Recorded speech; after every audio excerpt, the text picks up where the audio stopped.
The sky above the capital city of Vera did not look like a sky at all. It looked like a ceiling of moving iron. 500 heavy cruisers hung in low orbit, their black and gold hulls blotting out the twin suns that usually baked the planet's surface. They were arranged in a precise interlocking grid, a display of power so absolute that it made the air itself feel heavy and difficult to breathe.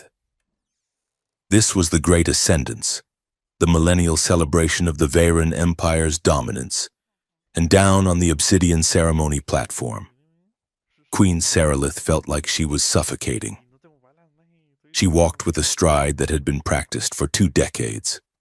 Her ceremonial armor was a masterpiece of discomfort, forged from iridium weave and inlaid with the crushed sapphires of the conquered moons. It weighed nearly 40 pounds. The gorget pressed against her throat, a constant reminder to keep her chin high, while the kinetic stabilizers in her greaves hummed with a low-frequency vibration that rattled her teeth. To the millions of citizens watching on the sprawling viewing decks below, and the billions more watching the feed across the 12 systems, she was the picture of imperial perfection. Her skin was the color of polished slate, her hair a cascading storm of white filaments that floated in the static charge of the atmosphere, and her eyes were burning violet coals. She looked invincible. Inside the armor, she was sweating. The biological monitors in her helmet display flashed a warning in amber text. Heart rate elevated, cortisol levels critical. Recommend sedative injection. Sarilith blinked the command away. She could not be sedated, not today. Today was the day she had to prove she was not just a figurehead wearing a dead man's crown. She reached the center of the platform. It was a suspended disk of volcanic glass, hovering 2,000 feet above the capital's central plaza, held aloft by anti-gravity pylons that groaned softly in the wind. The wind up here was cold and smelled of ozone and starship exhaust. Lord Voltron was waiting for her. The war minister was an old Veran, his skin thick and scarred like leather left out in the sun. He wore the crimson robes of the High Council, but beneath them, Sarilith knew he wore a combat skin suit. Voltron never went anywhere without the ability to kill someone. "Your Majesty," Voltron said. His voice was smooth like oil pouring over gravel. "You look radiant. The fleet is honored by your presence." Sarilith stopped 3 paces from him. She kept her face impassive. "The fleet is honored by its paycheck." "Lord Voltron," she said, her voice amplified by the collar of her armor so that it boomed across the platform without her needing to shout.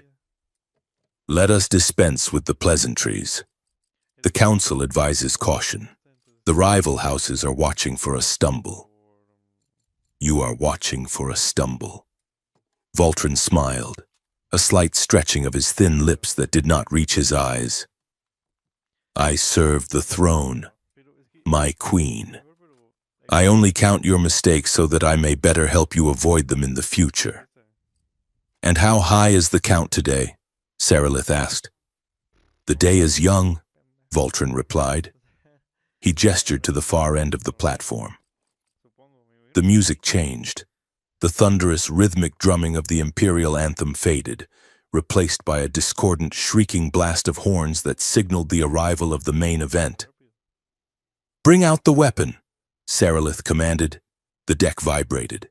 It was not a mechanical vibration this time, but something deeper, a tremor that seemed to come from the bones of the planet. Behind Voltron, the massive containment blast doors slid open.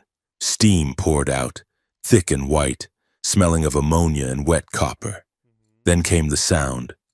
It was the sound of metal grinding on bone, a wet, heavy clanking that made the hairs on Sarilith's arms stand up. Caraxes emerged. It was impossible to look at the beast and not feel a primal, biological urge to run. It was colossal, standing nearly 30 feet high at the shoulder. a nightmare of biology and engineering fused into one terrifying shape. Its underlying form was something like a quadrupedal predator, a wolf or a great cat, but the Empire had stripped away its nature and replaced it with war. Plates of black armor were surgically grafted directly to its muscles. Its spine was a ridge of exposed, glowing power cells. Its jaw had been replaced with hydraulic crushers capable of snapping a tank turret in half. But the most horrifying part was the eyes. They were the size of shields, glowing with a stormy electric blue light that crackled and dimmed with the beast's breathing. They were not the eyes of an animal. They were the eyes of a prisoner. Caraxus was tethered by 6 gravity anchors, thick beams of distorted light that chained its limbs to the deck. It fought against them with every step, its massive claws gouging deep furrows into the obsidian glass. Sarilith forced herself to hold her ground as the beast was dragged into the center of the circle. The heat coming off it was staggering. It smelled of hot iron and old blood. "The rite of binding," Voltron announced, stepping back to a safe distance. This was the theater of it. The Queen had to demonstrate that her bloodline still held the master key to the Empire's greatest weapon. It was a genetic lock, a chemical signal that the beast was programmed to obey. Sarilith stepped forward, her heart hammered against her ribs. She raised her right hand. The gauntlet retracted, exposing her palm. She activated the bioport on her wrist, and a drop of her blood hissed as it was vaporized and broadcast as a chemical aerosol toward the beast. "Caraxus," she said. The amplifiers carried her voice, turning it into the voice of a god. "Submit." The beast froze. Its massive head swung toward her. The storm lamp eyes focused on her small, armored figure. For a second, the creature was still. Then, the pupil of its left eye dilated rapidly, cycling from blue to a violent, hemorrhaging red. A technician's console to the left of the stage flickered. It was a small thing, unnoticed by the cameras, unnoticed by the nobles preening in the VIP stands. But Sarilith saw it. A string of red code cascaded down the screen, an unauthorized command sequence that overrode the safety limiters. Just as quickly as it appeared, it was wiped, replaced by the standard green diagnostic loop. Sarilith glanced at Voltron. The War Minister's aide was standing by that console. He was watching the beast with an expression that was far too calm. Sarilith opened her mouth to shout a warning, but the sound was torn from the air. Caraxus screamed. It was not a roar. It was a frequency weapon. The sound hit Sarilith like a physical blow, staggering her backward. The glass shielding of the VIP box 300 feet away shattered instantly, raining shards down on the screaming dukes and duchesses. The gravity anchors whined, pitching up in tone as the beast surged. "Protocol override," Sarilith shouted, her hands flying to her tactical display. "Engage dampeners. It is not responding." A handler screamed. The man was tossed into the air like a spark from a fire as one of the gravity anchors sheared off, the energy beam snapping with the sound of a thunderclap. The platform lurched violently to the right. The beast had broken one tether. Now the balance was gone. The massive disc tipped, and 3 technicians slid screaming toward the edge. Sarilith magnetized her boots to the deck. She was the only thing standing straight in a world that had gone sideways. "Hold," she commanded, pointing her hand at the beast, trying to force the genetic override. "Caraxus, stand down." The beast did not care about her blood. It did not care about the Empire. It thrashed, its massive armored tail whipping around and smashing the second generator pylon into ruin. Sparks showered the deck in a blinding curtain of white fire. Chaos broke in the stands. The nobles, who moments ago had been sneering at the young queen, were now trampling each other to get to the evacuation shuttles. It was a stampede of silk and jewels. Voltron was shouting into his comms, his calm mask finally cracking. "Kill the feed! Cut the broadcast! No!" Sarilith yelled, fighting the G-forces as the platform swung back the other way. If they cut the feed, the galaxy would see her fail in the dark. If she was going to die, she would do it in the light. "Keep the cameras on." The beast turned fully toward her. It had broken 3 anchors now. It was dragging the remaining 3 generators across the deck, tearing up the floor. It opened its hydraulic jaws and let out another shriek, this one so high and sharp that Sarilith tasted blood as her sinuses ruptured. 5 levels below the screaming platform, in the cramped, humid darkness of the salvage hold, Elias woke up because the floor hit him in the face. He had been dozing against a crate of spent fuel cells, trying to conserve oxygen. The cell was small, a box of gray steel meant for storage, not people. It smelled of recycled air and despair. The ship lurched again, and Elias scrambled to his knees, bracing himself against the bulkhead. The vibrations rattling the hull were intense, enough to loosen the fillings in his teeth. "What did you break now?" Elias muttered to the ceiling. He was human, a species considered barely sentient by the Veyron elite, useful only for their dexterity with small mechanical parts. He was 30 years old, though he looked older. His face was lined with the grease and grime of 1,000 engine rooms.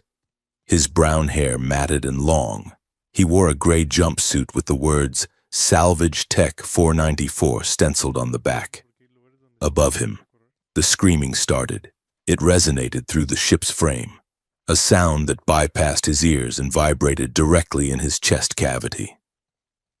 Elias winced, covering his ears, but it didn't help. He knew machines. He knew the sound of a hyperdrive failing, the sound of a piston seizing, the sound of a hull reaching its stress limit.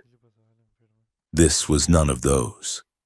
But he also knew living things. He had grown up on the border worlds, farming scavenged parts from old battlefields. That is not anger, he thought, listening to the rhythm of the shriek. It was a jagged, desperate sound. It went up and down in a frantic cadence. That is distress. He closed his eyes. For a second, the smell of the cell vanished, replaced by the smell of burning plastic and rain. The day the raid happened. The Veyron slaver ships coming down through the clouds, his crewmates shouting. The explosion that had thrown him clear. The guilt of being the one who woke up in chains while the others didn't wake up at all. And before that, an older memory. A basement shelter during a bombardment. His mother holding him, rocking back and forth while the ground shook. She hadn't screamed. She had made a sound, a low, steady sound that gave him something to hold on to in the dark. The cell door hissed open, light flooded in, blinding him. 2 Veyron guards in riot armor stood there, and they looked panicked. "Get the human!" one of them barked. "Why?" Elias squinted, shielding his eyes. "I didn't touch anything. I've been in a box. We need a scapegoat for the malfunction," the guard said, grabbing Elias by the collar of his jumpsuit. "Haul him up. The minister wants evidence of sabotage." "I am a mechanic, not a saboteur," Elias protested as they dragged him into the corridor. He dragged his heels, but the Veyrons were stronger. They hauled him toward the gravity lift. The station was shaking violently now. Pipes burst overhead, spraying hydraulic fluid. "Move!" the guard shouted, shoving him into the lift. The ascent was a blur of nausea. When the doors opened, the noise hit him like a physical wall. They dragged him out onto the observation deck, then shoved him through a service hatch onto the main ceremony platform. Elias stumbled, falling to his hands and knees on the obsidian glass. The wind whipped at his jumpsuit. He looked up and his breath stopped. The world was ending. That was the only way to describe it. A monster the size of a dropship was tearing the platform apart. It was a mountain of black metal and raw red muscle, thrashing against beams of light that were flickering and dying. and standing in front of it was a woman. She was small compared to the beast, clad in armor that shone like a mirror. She was shouting commands, her arm extended, refusing to back down even as the monster snapped its jaws feet from her face. The guards who had brought him didn't stay. They shoved him forward. Look! There is the saboteur. And then they ran for the nearest airlock. Elias stood up. The wind tore at him. He was alone on the glass with the queen and the monster. He looked at Sarilith. He had seen her face on propaganda hollows, stylized and severe. Up close, she was different. There was terror in her eyes, yes, but beneath it was a brittle, fierce determination. She looked stunning, alien, and impossibly proud. But mostly, she looked alone. The beast surged. The final anchor cable groaned, the generator smoking. The creature's head whipped around, and its eyes locked onto Sarilith. It lunged, the distance closing in a heartbeat. The static electricity from its movement made Sarilith's white hair lift straight up. She flinched, bracing for the impact. Elias didn't think. He didn't calculate the odds. He didn't consider that he was a human salvage tech and she was an alien queen. He just reacted. The screaming of the beast was a frequency. It was a wave. You could counter a wave with another wave. He stepped forward, not toward the guards, but toward the beast. He opened his mouth and made a sound. It wasn't a shout. A shout would have been lost in the noise. It was a hum. It started low in his chest, a resonant vibration. He pitched it to cut through the high-frequency screeching of the beast. He found the harmonic gap in the noise and filled it. It was the tune his mother had used. A simple, three-note descending melody. Da-da-da, da-da-da. He made it louder. He pushed the air from his diaphragm, steady and strong. The beast was mid-lunge. Its claws were raised to crush the queen. It stopped. It didn't stop because it was hit. It stopped because it was confused. The massive head jerked to the side. The hydraulic jaws clicked shut, snapping at the air. The storm lamp eyes widened, the pupils contracting from red back to blue. Elias didn't stop. He kept the rhythm. Da-da, He walked forward. His boots crunched on the broken glass. The platform stopped shaking. The beast had stopped fighting the restraints because it was trying to hear. Sarilith, frozen in her defensive stance, lowered her hands slowly. She stared at the beast, then turned her head, her violet eyes wide with shock, to look at the human walking toward her. She heard it now. The sound was small against the wind, but it was distinct. It was soft. It was steady. For a split second, a ghost of a memory touched her mind. Not her memory, and something older. Something written in her DNA that she hadn't known was there. It felt like safety. Elias walked until he was 10 feet from the beast. He was terrified. His knees were shaking so hard he thought he might fall. But he didn't stop humming. The beast lowered its head.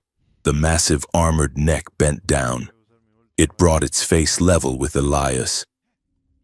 The creature let out a breath, a long hiss of steam from its vents. It smelled of ozone and hot copper. But the aggression was gone. The eyes blinked, blinking away the madness.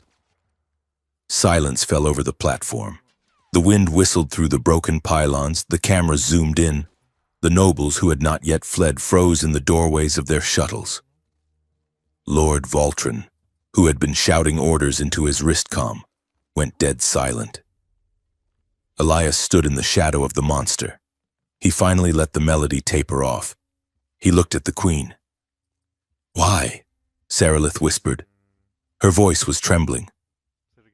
"Why did it stop?" Elias swallowed hard. His throat was dry. "It is not obeying you. Your Majesty," he said, his voice rough and quiet. He looked up at the beast, which was now watching him with an intelligence that was terrifyingly human.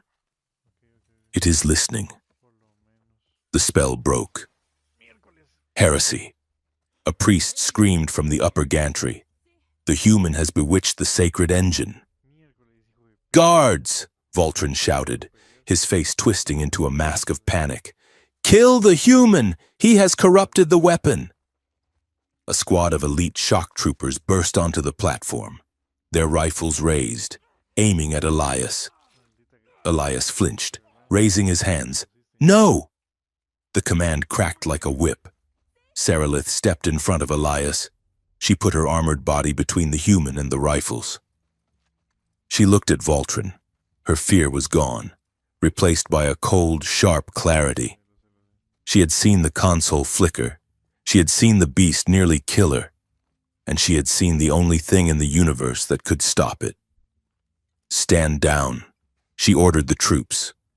But Majesty, Voltron sputtered, stepping forward. He is a savage. He has interfered with the right.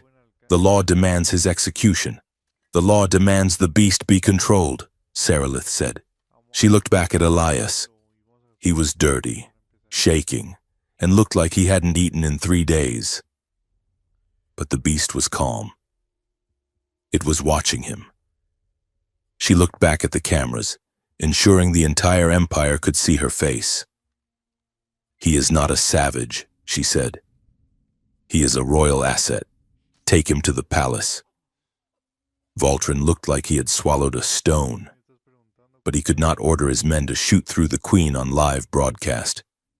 He signaled them to lower their weapons. As the guards moved in, carefully this time, to escort Elias away, the court historian, watching from the safety of the upper tower, spoke into his recorder. He looked at the wreckage of the platform, the confused beast, and the human technician being led away by the Queen's own guard. He knew he had just witnessed history shift on its axis. He whispered the words that would be repeated in taverns and throne rooms for the next 100 years.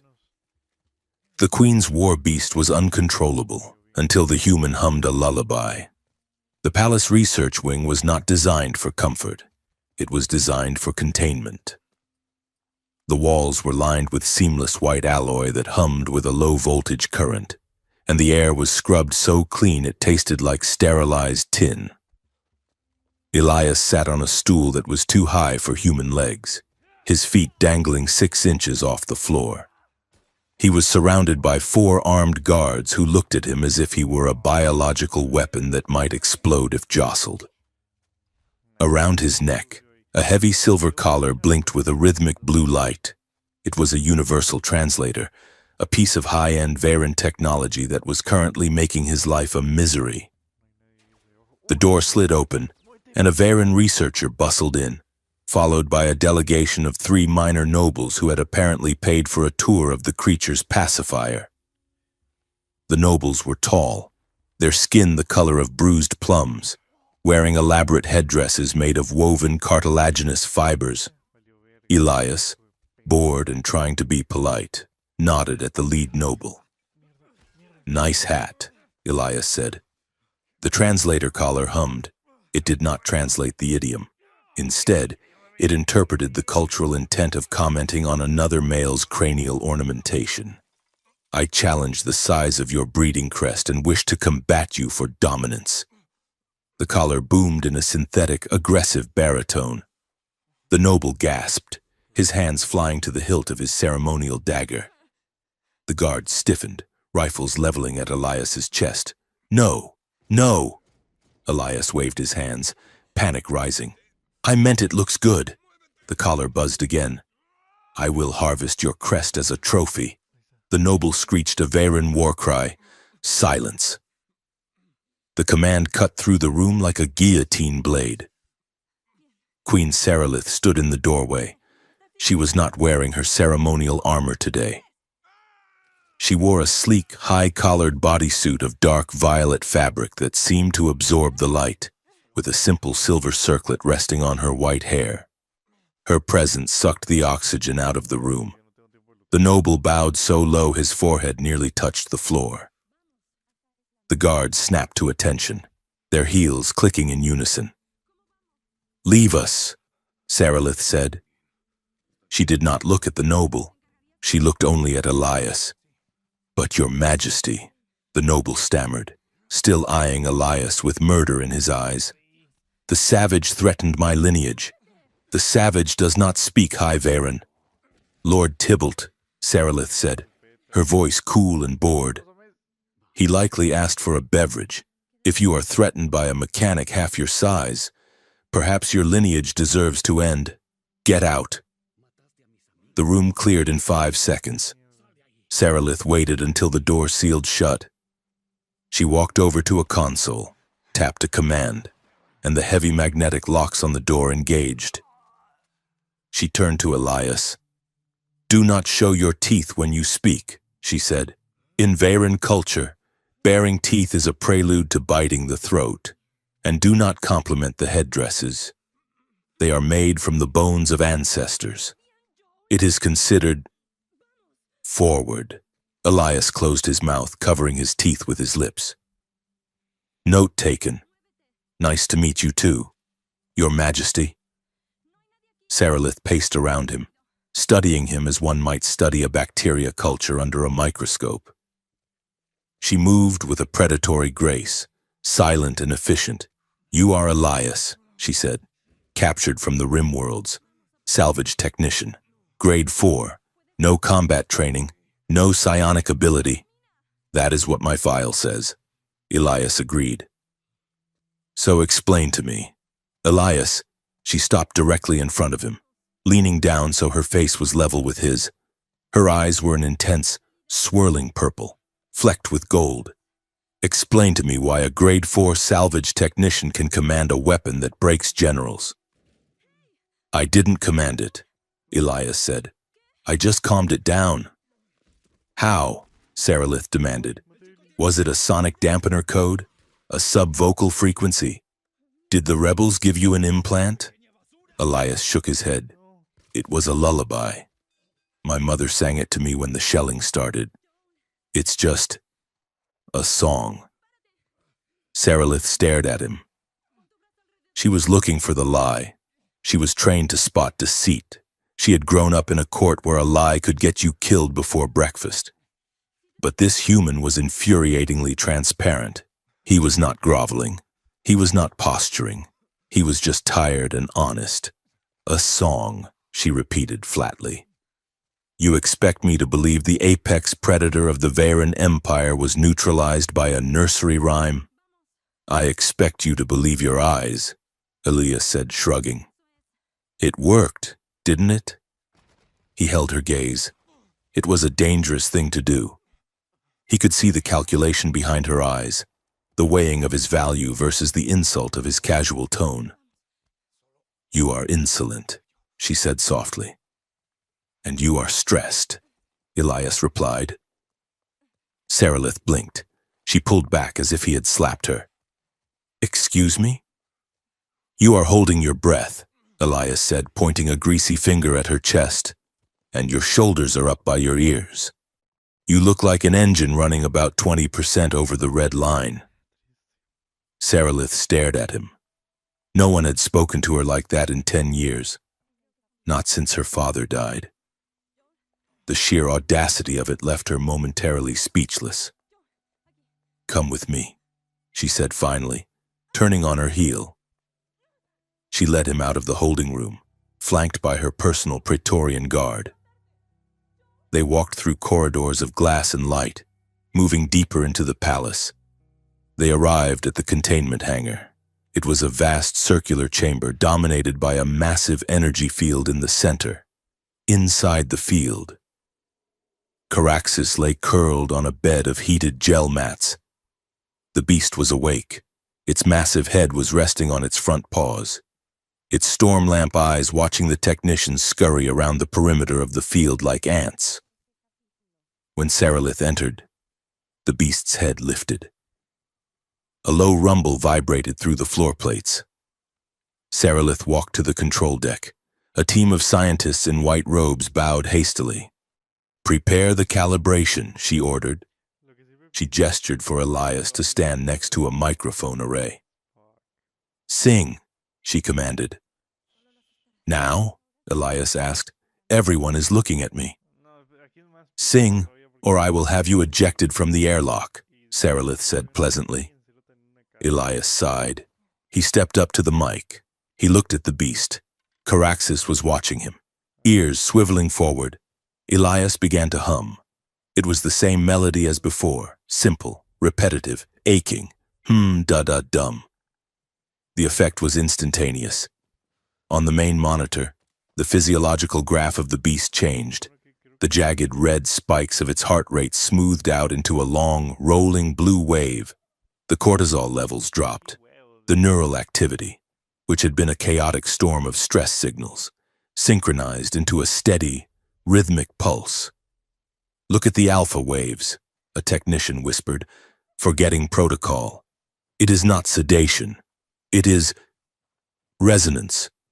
The creature is matching the frequency of the sound. Sarilith watched the screen. She touched her own chest, absent-mindedly rubbing the spot over her heart where her royal bond implant was buried beneath the skin.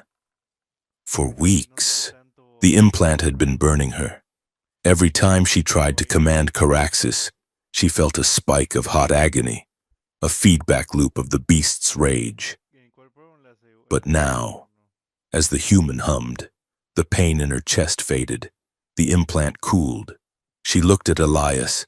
He was standing there, eyes closed, swaying slightly, just a man humming a tune in a room full of gods and monsters. She felt a pull toward him. It was magnetic and terrifying. It wasn't just that he was useful. It was that he was the only thing in this room that wasn't trying to hurt her or use her. "Stop," Sarilith said. Elias stopped. Caraxes let out a huff of breath, but remained calm. The technicians began chattering excitedly, pointing at the data. Sarilith ignored them.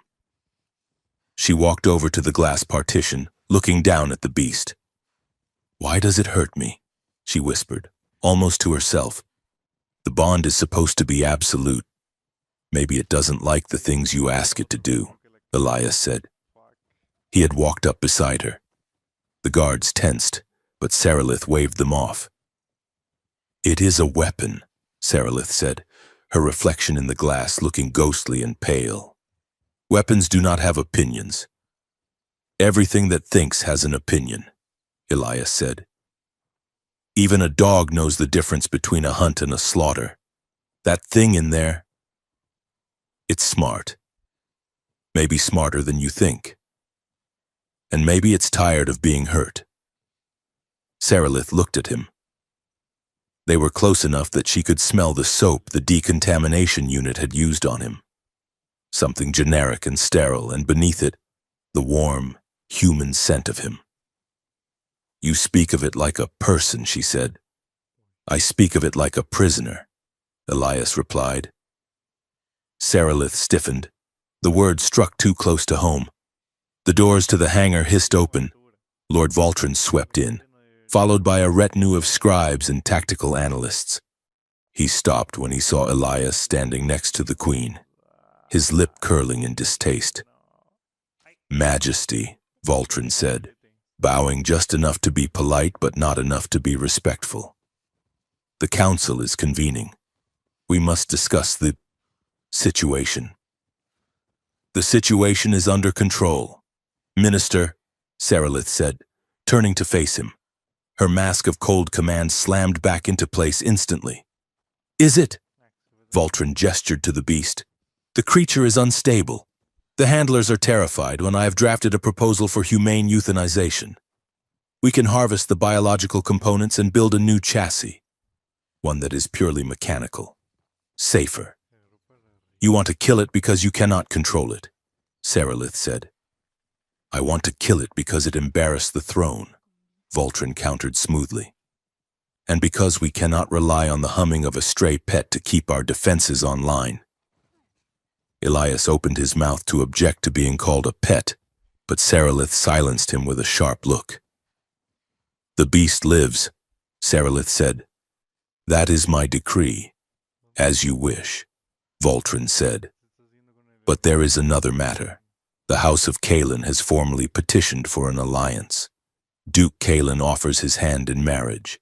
He suggests that the empire requires stability, a partner to share the burden of rule. Sarilith went very still. "Tell the Duke I am flattered," she said, her voice like ice. "But tell him I do not require a partner. I require obedience." Voltron smiled, a shark-like expression. "I will convey your hesitation, but the council agrees with him. A queen alone is a queen vulnerable." He turned and left, his robes swirling. Sarilith stood frozen for a long moment. There was a ceremonial glass cup on the console next to her, left by one of the technicians. She picked it up, her hand tightened. The reinforced glass groaned, then shattered. Fragments turned to dust in her grip. Shards bit into her glove, but she didn't flinch. Elias watched her. He didn't say anything about the cup. "He thinks you're weak," Elias said quietly. "He thinks I am a child," Sarilith said, brushing the glass dust from her hands. "And he thinks fear is the only language the galaxy speaks." "Is he wrong?" Elias asked. Sarilith looked at the beast in the cage. "I was raised to rule through fear." "Elias, my father taught me that mercy is a crack in the armor where the knife gets in. If I do not fearmonger, I am devoured." "Fear is loud," Elias said. He leaned back against the railing, crossing his arms. "But it's brittle. You scare people enough. Eventually they stop being scared and start getting angry. That's how engines blow up. Too much pressure, nowhere for the heat to go." "And what is the alternative?" Sarilith asked, genuinely curious. "Guidance," Elias said. "My dad was a mechanic too. He used to say you can hit a machine with a hammer until it works, or you can listen to it until you know what's wrong. One way breaks your hand, the other way fixes the engine." Sarilith looked at him, searching his face. "You are a strange little man," she said. But she wasn't smiling. The next day, the training shifted from observation to interaction. Sarilith ordered the energy field lowered to 10%. She stood on the open floor of the hangar, 30 feet from Caraxes. Elias stood 5 paces behind her. "Do not stop humming," she told him over her shoulder. "If you stop, I die." "No pressure," Elias muttered. He started the melody. Da-da-dum. Caraxes paced the circle, and it was huge, the heat of its body radiating across the distance. It looked at Sarilith, then at Elias. Sarilith raised her hand, palm out. She focused on the implant in her chest. "Sit," she commanded, not with a shout, but with a mental push. The beast growled. It resisted. Sarilith felt the familiar burn in her chest, but it was duller today, buffered by the song. "Sit," she said again, putting authority into her voice but keeping the aggression out. Caraxes hesitated, then slowly. The massive hindquarters lowered. The metal plates clanked against the floor. "It worked." Sarilith breathed. She took a step forward. Suddenly, a maintenance drone hovering near the ceiling malfunctioned. It jerked, then spiraled downward, crashing onto the deck with a loud metallic clang. The noise broke the rhythm. Elias faltered for a split second. Caraxes roared. The sudden noise triggered a combat reflex. The beast lunged, a blur of motion, claws tearing up the floor as it charged toward the source of the noise, which was directly behind Sarilith. Sarilith was too slow. She was frozen in the feedback loop of the broken bond. Elias moved. He didn't have weapons or armor. He just had instinct. He lunged forward, grabbing Sarilith by the waist of her bodysuit and yanking her sideways.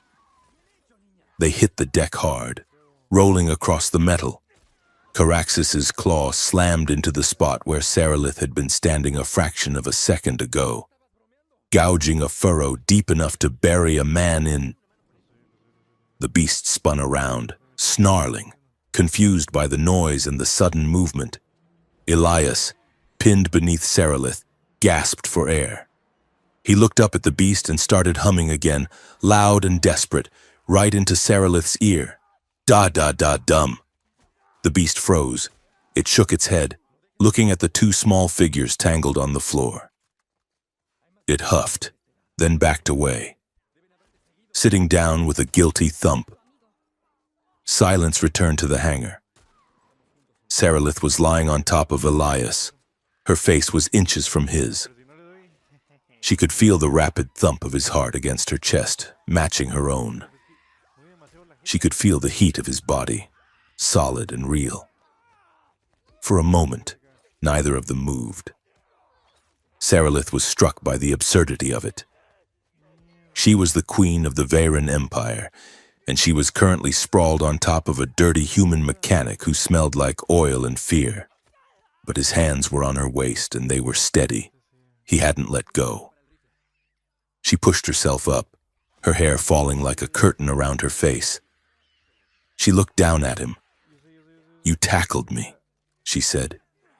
"You were in the way." Elias wheezed. "You touched the royal person," she said. "That is punishable by death." Elias grinned, a lopsided, breathless expression. "Put it on my tab." Sarilith felt a laugh bubble up in her throat. It was a foreign sensation. She choked it down, but a corner of her mouth twitched upward. She stood up and offered him a hand. He took it. Her grip was iron strong, pulling him to his feet effortlessly. Her hand lingered in his for a second longer than necessary. Her skin was cool, his was warm. The contrast sent a jolt up her arm that had nothing to do with the neural implant. She pulled her hand away quickly. "Your handwriting on the calibration reports is atrocious, by the way," she said, brushing dust off her suit to hide her flushed cheeks. "It looks like a spider fell into an inkwell and had a seizure. I'm working with a stylus meant for 3 fingers." Elias defended himself. "Excuses." Sarilith scoffed, but there was no venom in it. She walked over to the crashed drone. Her face hardened. She knelt down, prying open the chassis of the machine. Elias came up behind her, still humming softly to keep Caraxes calm. He looked over her shoulder. "That wasn't an accident, was it?" he asked. Sarilith pulled a data chip from the drone's core. "No. The stabilizers were cut manually." Elias squinted at the exposed circuitry. "Wait. Look at that command line." He pointed to a flickering string of code on the diagnostic screen. "I saw that before," Elias said. "On the platform. The day the beast went crazy. That same signature, it's a wipe command." Sarilith's eyes narrowed. "Voltron, he's trying to kill you," Elias said, "or make it look like the beast did." Sarilith stood up, crushing the data chip in her fist. "He is trying to prove that I cannot control the weapon," she said. "If I die, or if the beast kills me, the council will declare the bloodline failed. Voltron will take the throne as regent." She looked at Elias. She realized, with a sudden sinking feeling, that this human was the only person in the entire palace who wasn't plotting her demise. He was the only variable Voltron hadn't accounted for. She made a decision. It was reckless. It was dangerous. It was exactly the kind of thing her father would have hated. "Come with me," she said. "Where?" "To the throne room," Sarilith said. "We are going to make an announcement." An hour later, the grand hall was packed. The High Council was in attendance, along with the holographic projections of the 12 planetary governors. Lord Voltron stood at the foot of the dais, looking smug. He expected a concession. He expected Sarilith to announce her engagement to Duke Kalen, or perhaps to agree to the euthanization of the beast. Sarilith sat on the obsidian throne. She looked small against the vast backdrop of black stone, but she sat with a posture that could have cut glass. Elias stood to her right, wearing a hastily cleaned formal tunic that fit him poorly. He looked like he wanted to vomit. Lords and ministers. Saralith's voice boomed through the hall. We are at a crossroads. The Empire faces threats from within and without. Voltron nodded gravely. Indeed, Your Majesty. Stability is paramount. Agreed, Saralith said, which is why I am taking steps to ensure the ultimate weapon of our people is fully operational. She gestured to Elias. There have been rumors regarding the human captive, she continued. Rumors of heresy, rumors of sorcery. She paused, letting the silence stretch. Let us be clear. The human is not a sorcerer. He is a specialist. Voltron frowned. A specialist? I have discovered that the biomechanical interface of the Caraxis unit responds to specific tonal frequencies that have been lost to our archives. Saralith lied smoothly. This human possesses the rare vocal range required to stabilize the neural link. She stood up, therefore effective immediately. I am appointing Elias of the Rim Worlds to the position of Royal Beast Liaison. He answers only to me. Any interference with his work will be considered treason against the throne. The court erupted, the priests shouted in outrage, the nobles gasped.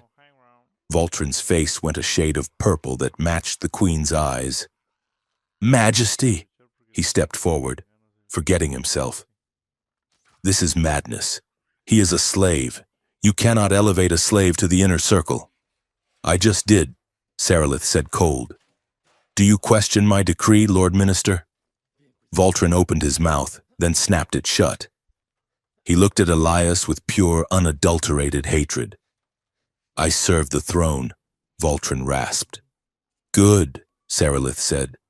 She looked down at Elias. He looked terrified, but he gave her a tiny, shaky thumbs up. She looked back at the court. The queen's war beast was uncontrollable, she said, her voice ringing with steel, until the human hummed a lullaby. Now, the song belongs to the Empire. She sat back down, dismissed. The evidence was placed on the obsidian throne with the delicate precision of a surgeon laying down a scalpel. It was a data slate, thin and black, displaying a stream of scrolling code that damned Elias to execution. Lord Voltron stood at the base of the dais, his hands clasped behind his back in a mockery of respect. The logs are irrefutable, Your Majesty, Voltron said, his voice echoing in the cavernous, empty hall. At 0400 hours, the human accessed the main security grid. He attempted to lower the planetary defense shields. He is not a pet.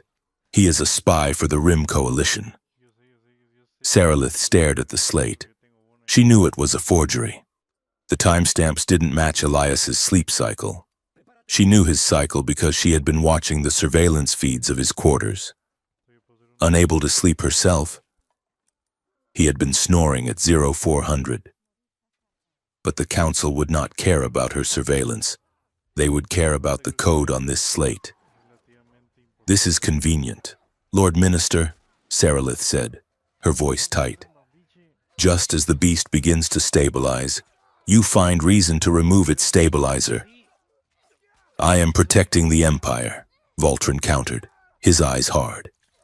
The council has already voted.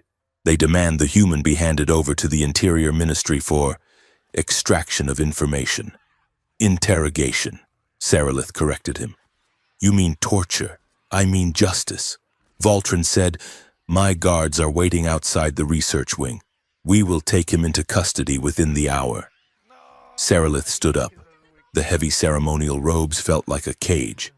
She looked at Voltron, seeing the trap snapping shut. If she handed Elias over, he would die, and Caraxis would return to madness. If she refused, Voltron would claim she was compromised by a foreign agent and move to depose her. There was no political move left on the board. So she flipped the board. I will handle the transfer personally, Saralith stated. Voltron blinked, surprised. Majesty?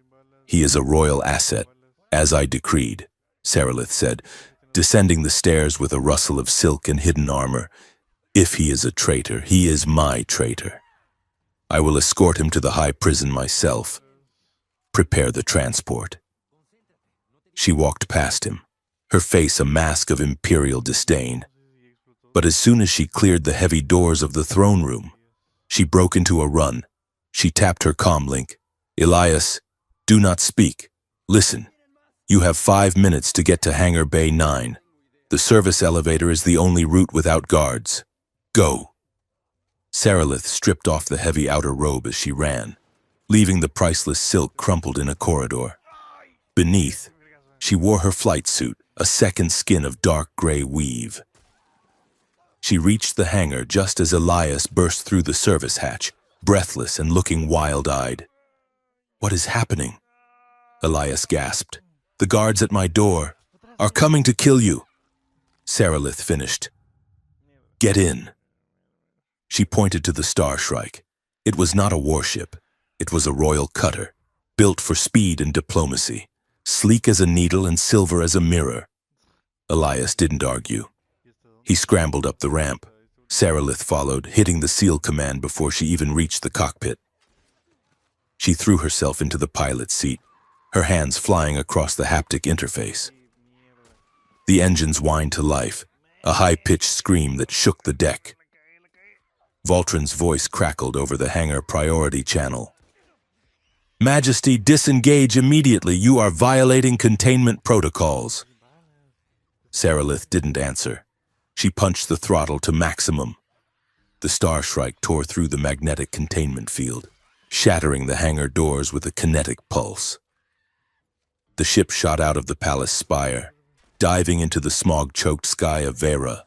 Warning. The ship's computer intoned, missile lock detected. Hang on, Saralith shouted. She banked hard, pulling 5 Gs. The horizon spun. 2 interceptor drones streaked past their canopy, leaving trails of burning ozone. Saralith dove toward the lower atmosphere, seeking the clutter of the industrial sector to confuse their sensors. Where are we going? Elias yelled, gripping his crash restraints until his knuckles were white. Away from the politics, Saralith yelled back. She reached for a secondary console, flipping a switch that was covered by a red safety guard. It was a resonance beacon, a specific high-frequency transmitter linked to the royal bond. What is that? Elias asked. I cannot leave Caraxes behind, she said grimly. If Voltron tries to control him now, the city will burn. I am broadcasting a follow command. You're calling the monster? Elias stared at her. Like a dog whistle? Something like that, Saralith said. If the bond is real, he will come. If it is not, well, we will likely be shot down in 10 minutes anyway. She pushed the engines past the red line, and the capital city vanished behind them in a blur of gray and gold. 3 hours later, the landscape of Vera had changed from urban nightmare to geological grandeur. They were flying low over the glass deserts, a vast expanse of vitrified sand created during the Unification Wars 500 years ago. The ground was a mirror, reflecting the twin suns in blinding white streaks. The heat rising from the surface created thermal turbulence that made the ship buck and sway like a leaf in a gale. Saralith flew with a focus Elias had never seen. She was not the distant queen on a podium now. She was a pilot, her hands steady, her eyes scanning the radar for the stealth signatures of Voltron's hunter-killers. We have lost the drones, Saralith said, her voice tight with fatigue. But the stealth ships will be tracking our ion trail. We need to lose them in the lightning forests. Elias looked out the viewport. Ahead, the horizon was dominated by towering spires of crystalline silicon, trees that had absorbed heavy metals from the soil and grew into natural lightning rods. The sky above them was a constant bruise of purple storm clouds. They dove into the forest. The silence of the cockpit was replaced by the crack and boom of thunder. Bolts of electricity arced between the crystal trees. thick as a man's torso. Sarilith weaved the ship between the trunks, dodging voltage and branches with terrifying precision. The radar screen turned to static. "The magnetic interference covers us here," Sarilith said, easing back on the throttle. "We can rest." She set the ship down in a clearing surrounded by 3 massive crystal oaks. The air outside shimmered with static charge. Sarilith engaged the perimeter lock and finally slumped back in her seat. She let out a long breath, rubbing her temples. "Are you okay?" Elias asked quietly. "I have just kidnapped a foreign national, stolen a royal starship, and declared war on my own High Council," Sarilith said, staring at the ceiling. "I am fantastic." She stood up, her movement stiff. "We need to eat." They moved to the small galley in the rear of the ship. It was stocked with emergency rations meant for royal dignitaries, which meant they were expensive, nutritious, and tasted like chalk. Sarilith opened a packet of dehydrated protein. "I will prepare the meal," she announced. "It is the least I can do." Elias sat at the small mess table, watching her. She moved with determination, tearing open packets and pouring water into a heating unit. 5 minutes later, she presented him with a bowl of gray sludge that was smoking slightly. "It is a traditional Varen stew," she lied. Elias took a spoon. He lifted a glob of the gray matter. It stuck to the spoon, defying gravity. "It smells like burning insulation," he noted. "It is an acquired taste," Sarilith said, sitting opposite him with her own bowl. "Eat." She took a bite. Her face remained perfectly stoic for 2 seconds. Then, her eyes watered. She swallowed with a visible convulsion. Elias laughed. He couldn't help it. The sound was sudden and loud in the small metal room. Sarilith glared at him, then looked down at her bowl. A small, unroyal snort escaped her nose. "It is terrible," she admitted. "It's poison." Elias agreed, pushing the bowl away. "I think you burned the water." "How can one burn water?" Sarilith demanded. But she was smiling. It was a real smile, one that reached her violet eyes. "I am a queen. I command fleets. I do not cook. We're going to die of starvation before Voltron catches us," Elias said, digging into his pocket. He pulled out a slightly crushed nutrient bar he had saved from the palace. "Here, half and half." He broke the bar. Sarilith took the offered piece. Their fingers brushed. "Thank you," she said softly. They ate in silence for a moment, the ship humming around them. "Why did you do it?" Elias asked suddenly. "You could have given me up. You would have kept your throne." Sarilith looked out the viewport at the lightning arcing in the distance. "A throne built on a lie is just a fancy chair," she said. "If I gave you up, I would be admitting that I am just a figurehead, that Voltron rules, and I just wear the crown." She looked at him. "And besides, you are the only one who tells me when I have spinach in my teeth, or when I am burning the water. I cannot afford to lose that kind of honesty." Elias smiled, but his eyes were serious. He tapped the data pad he had been carrying. "Speaking of honesty," he said, "I found something. While you were flying, I was going through the download I pulled from the beast's neural logs. The reason Voltron framed me." "Show me," Sarilith said, leaning forward. Elias activated the holographic display. A waveform floated in the air, a complex, weaving pattern of sound. "This is the lullaby," Elias said, "the one I hummed." Sarilith nodded. "And this?" Elias swiped his hand, bringing up a second waveform. "Is a recording from Caraxis's internal vocal core, from 10 years ago, before he was ever deployed to the front lines." The 2 waveforms overlapped perfectly.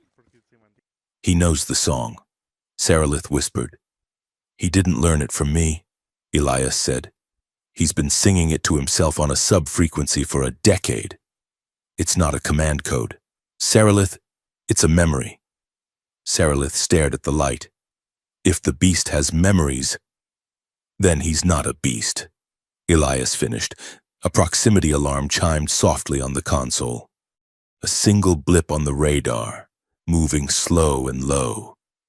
He's here, Sarilith said. They went to the cockpit. Through the rain-slicked glass, they saw a massive shape emerging from the tree line. Caraxes. The beast was moving on all fours, silent despite his size, the lightning illuminating his black armor. He wasn't raging. He was tracking the beacon. He reached the edge of the clearing and sat down, curling his tail around his legs, watching the ship like a gargoyle. He looks lonely. Elias said. We need to go, Sarilith said, standing up, not away. We need to go to the source. The source? The pre-Empire archives. Sarilith said. The Forbidden Zone. If the history of the beast is a lie, the truth is buried there. The archives were located in the dead center of the glass deserts, a place where the orbital bombardment had been heaviest. The ruins were half swallowed by dunes of silica dust. Sarilith landed the ship in the shadow of a toppled spire. The wind here howled with a hollow, mournful sound. They suited up in environmental gear, dust cloaks and respirators, and exited the ship. Caraxes met them at the ramp. The beast lowered his head, sniffing Elias, then Sarilith. He rumbled, a sound that vibrated in their chests, and nudged Sarilith's shoulder with his snout. He is guarding us, Elias realized. They walked into the ruins, the beast flanking them. What's up, twin? The entrance to the archive was a dark maw in the ground. You can hear me, right? As they descended the spiraling ramp, the air grew still and cold. Sarilith activated a glow rod. The light revealed walls covered in carvings, not scenes of war, which covered every inch of the modern palace, but scenes of harmony. Look, Elias pointed. The carvings showed Varans, tall and noble, standing beside creatures that looked like Caraxes. But these beasts were not armored. They were not covered in weapons. They were interacting with the people, building, traveling, singing. The walls began to vibrate. It was faint at first, then stronger. A low hum that seemed to come from the stone itself. Caraxes stopped. He lifted his head and let out a soft, keen sound that matched the vibration. We are in the echo chamber, Sarilith said, her voice trembling. She walked to a central console, brushing away centuries of dust. She placed her hand on the interface. Her royal genetic marker was the key. The room lit up. Holographic records flickered to life. A voice spoke, ancient and melodic, a recording from the founders. The symbiotes are the heart of our culture. They are not controlled by force, but by resonance. They carry our history in their songs. To bind a symbiote is to share a soul. Pain breaks the connection. Only empathy sustains it. The hologram shifted. It showed the history Sarilith had never been told. The war beasts were actually biological hard drives, living libraries of the Varan people, designed to bond with leaders to share wisdom. Then came the images of the new regime, the surgeries, the installation of the torture implants, the deliberate severing of the empathy centers to turn guardians into monsters. Sarilith backed away, horror written on her face. My family, she whispered. We didn't conquer the beasts. We mutilated them. She looked at Caraxes. The creature was watching the holograms, his eyes wide and sad. We tortured you, Sarilith said to the beast, tears cutting tracks through the dust on her face. For generations. And I pressed the button. She sank to her knees. The weight of it was crushing her. The legitimacy of her rule, the pride of her bloodline. It was all rot. Elias knelt beside her. He didn't offer empty comfort. He just stayed there. Caraxes moved. The massive beast stepped forward. He lowered his head and rested his chin gently on top of Sarilith's head. He didn't growl. He purred, a deep, resonant thrum that traveled through her skull and down her spine. "He forgives you," Elias said softly. Sarilith sobbed, a harsh, ragged sound. She wrapped her arms around the beast's snout, burying her face in the rough skin.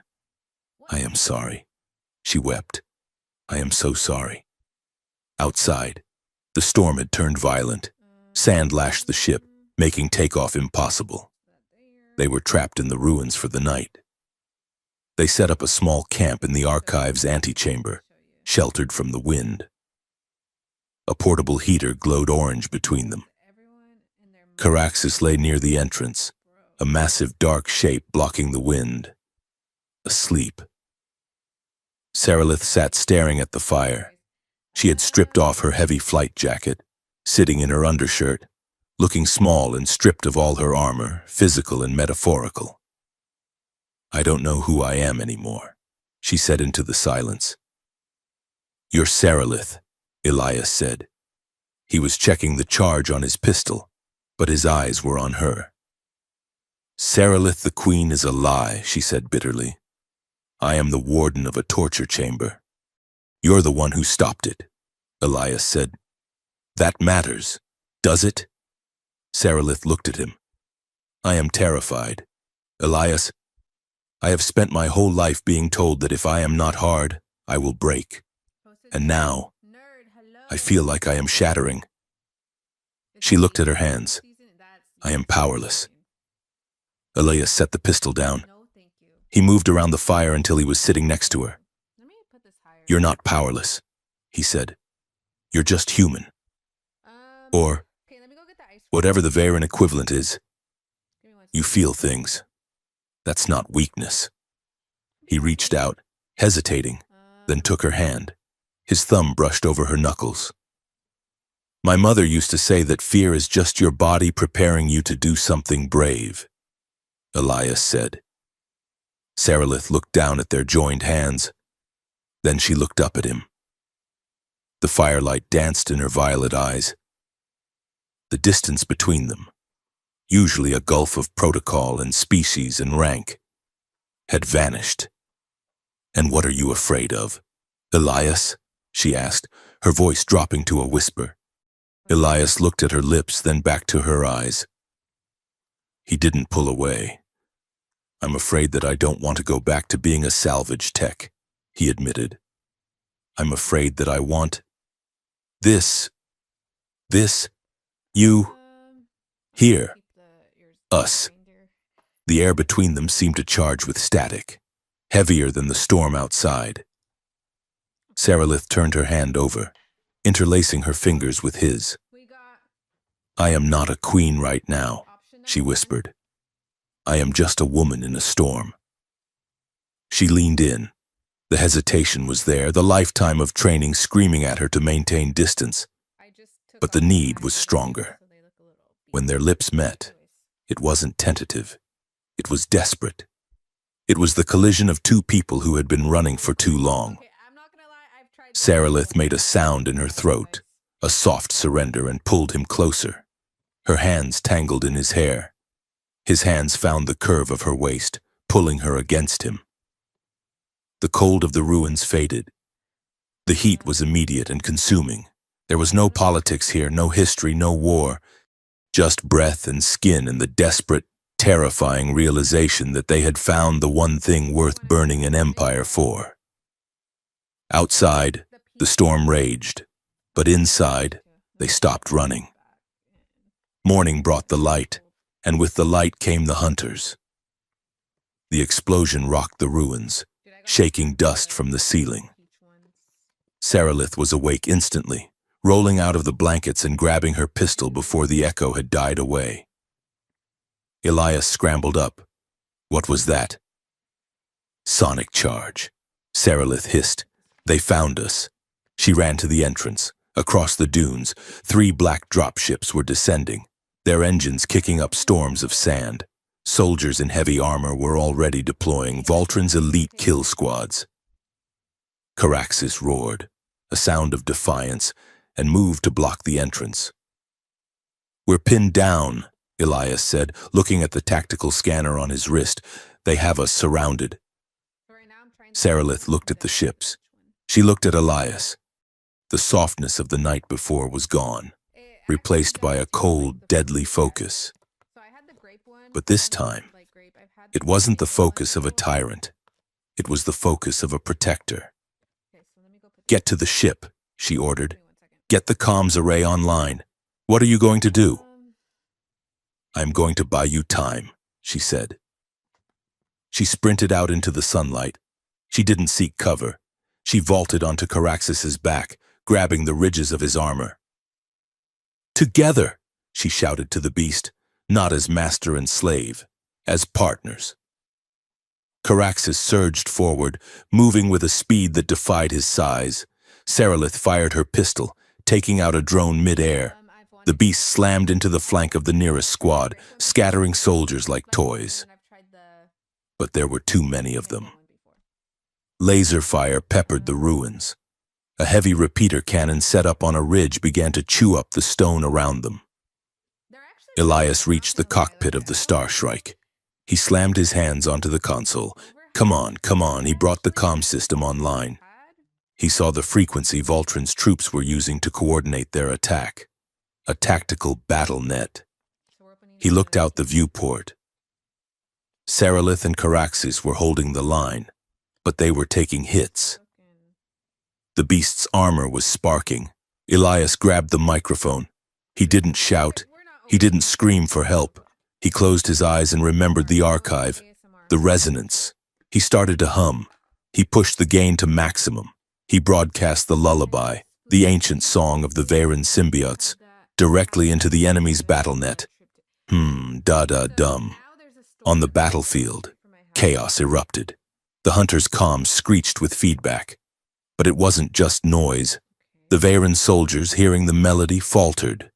It was a biological reaction, deep in their own genetic memory.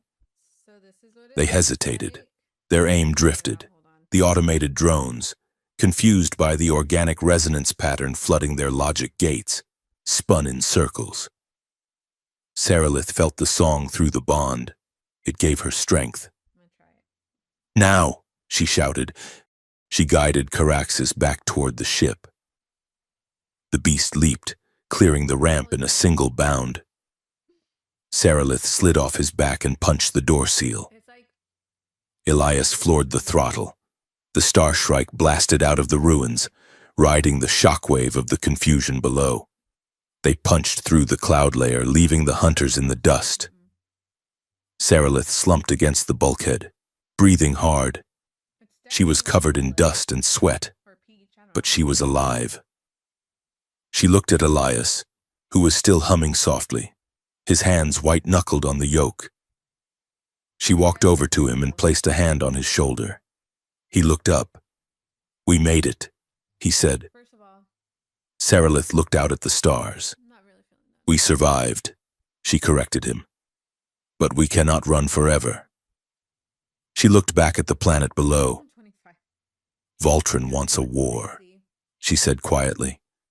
"But he thinks power is about who has the biggest gun."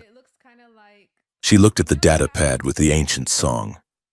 "I think power is about who controls the truth," she said. "And we just found the truth." She looked at Elias, and for the first time, she saw not a subject, but a king in his own right. Ruling isn't about domination, she realized aloud. It is about choosing what kind of power you become when no one is watching. And I am done being a monster. The capital city of Vera was built like a layered cake. If the cake was made of ferroconcrete and tasted of despair, the icing was the royal spire, piercing the clouds, bathed in perpetual sunlight and golden accolades. The bottom layers, however, were where the gravity felt heavier. Down here, in the industrial underbelly of Sector 88, the air was thick with the smell of recycled coolant and frying oil. Queen Sarilith pulled the hood of her borrowed rough-spun cloak lower over her face. She looked at the grime on her boots, actual mud, mixed with hydraulic fluid, and felt a strange sense of vertigo. No, $8.99. 3 days ago, This time I went, she had or never it's like touched an $8.99. unpolished surface. They lowered the price. Now, she was hiding in a ventilation maintenance substation, But- waiting for a black market data courier. Elias sat on a crate of rusted bolts nearby, tapping his foot. Yeah, not too bad. He looked right at home. I mean, In 8.99 is fact, kind of a lot. he looked more comfortable here than he ever had in the palace. "Stop pacing," Sarilith hissed.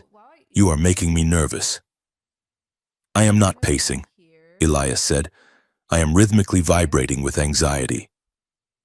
There is a difference." The door to the substation creaked open. A massive Veyron stepped in. He was a dockmaster, his skin scarred from plasma burns, wearing a loader exoskeleton that whirred with every movement. He was followed by 2 pilots from the disgraced houses, nobles who had lost their titles for refusing Voltron's taxes. "You are the courier?" The dockmaster grunted, looking at Sarilith. "You look too small to carry anything heavy." Sarilith stood up. She lowered her hood. "I am not the courier," she said, her voice dropping into the commanded register she had used since she was 5 years old. "I am the message." The dockmaster's eyes went wide. He dropped to one knee, the servos in his suit whining in protest. We'll start with Chris. The pilots gasped. "Majesty, rise," Sarilith commanded gently. Hello. "We do not have time for ceremony. I have evidence that War Minister Voltron has committed treason. Literally, I have logs of unauthorized command signatures used to sabotage the rite of binding." I'll just go say She hi. held up the data slate Elias had decrypted. The dockmaster stood up, looking at the slate. "With respect, Majesty," he said, his voice gravelly. "We know." Sarilith blinked. "You know? Everyone down here knows Voltron is a snake," one of the pilots spat. "But knowing and proving are different, and right now the High Council isn't listening to data. They are listening to the priesthood." The pilot tapped a screen on the wall. It flickered to life, showing a news feed. Hello? The high Maybe priest, mac and a cheese. gaunt figure in robes of woven gold, was screaming from a Fucking pulpit. funny. "The outsider has corrupted the sacred Always engine. mac and cheese. The human, Elias, is a song corrupter. He has used profane off-world sorcery to bewitch the queen and destabilize the weapon of our defense." The image shifted to a grainy photo of Elias, taken from a security camera, with digital flames superimposed over his eyes. Sorry. "They are calling me a what?" Elias asked, looking offended. Did not mean "A to song say that. corrupter? Oops. That sounds like a bad heavy metal band." My bad. "They are turning the populace against the cure," Sarilith said, her face pale. "They are framing the empathy resonance as a virus." She looked at the dockmaster. Branch time. "I need the unions," she said. "If the workers strike, Voltron cannot refuel his fleet. If the pilots refuse to fly, Wasn't mine his either. blockade fails. I need you to Did I spread do this all data, over now? not to the council, to the people." The dockmaster looked at the slate, Streamer award? then at the queen. I'm a little "If we traumatized. do I don't know this, if I wanna watch Voltron will purge the lower sectors," he warned. "If you do not," Sarilith said, meeting his gaze, "he will purge the soul of this empire. He wants to turn Caraxes into a mindless bomb. If that happens, no sector will be safe." The dockmaster grunted. He took the slate. "My boys will circulate it," he said. "But you better have a plan for when the shooting starts." He's so nice. They moved to a safe house in the maintenance tunnels, a cramped room that smelled of ozone. It was temporary. Voltron's hunter sweeps were getting closer. They could hear the thrum of drones passing through the main arteries of the city. The tension was suffocating. To break it, Elias had decided to give the queen a crash course in appearing casual. "You are too stiff," Elias said, handing her a mug of nutrient broth. "When you talk to these people, you sound like a press release. You need to loosen up." "I am regal," Sarilith defended, taking the mug with 2 hands. "It is required." "It's weird," Elias corrected. "Look, just try some slang. Like, if someone agrees with you, you say, "You bet." Or if something is okay, you say, "No sweat." No sweat, Saralith repeated, testing the words. As in, the absence of perspiration indicates a lack of difficulty. Technically, yes. But don't explain it. Elias laughed. Just say it. And if someone is bothering you, tell them to chill out. Chill out. Saralith nodded solemnly. I shall commit these to memory. An hour later, they were meeting with a nervous defector from the Energy Ministry, a high-ranking bureaucrat named Loran who had access to the grid schematics. This is highly irregular. Loran was sweating, wiping his forehead with a silk handkerchief. If Voltron finds out I am here, the risk is catastrophic. Loran, Saralith said, leaning forward with intense gravity. You must chill out. Loran froze. I beg your pardon, Majesty. There is no sweat, Saralith continued, her face a mask of absolute seriousness. We merely require the grid access codes. You bet. Elias choked on his broth in the corner, turning away to hide his shaking shoulders. Loran looked terrified, assuming the Queen was speaking in some high-level code he didn't understand. Yes. Yes, of course, no sweat. Majesty, he stammered, handing over the access key. When the bureaucrat left, Elias burst into laughter.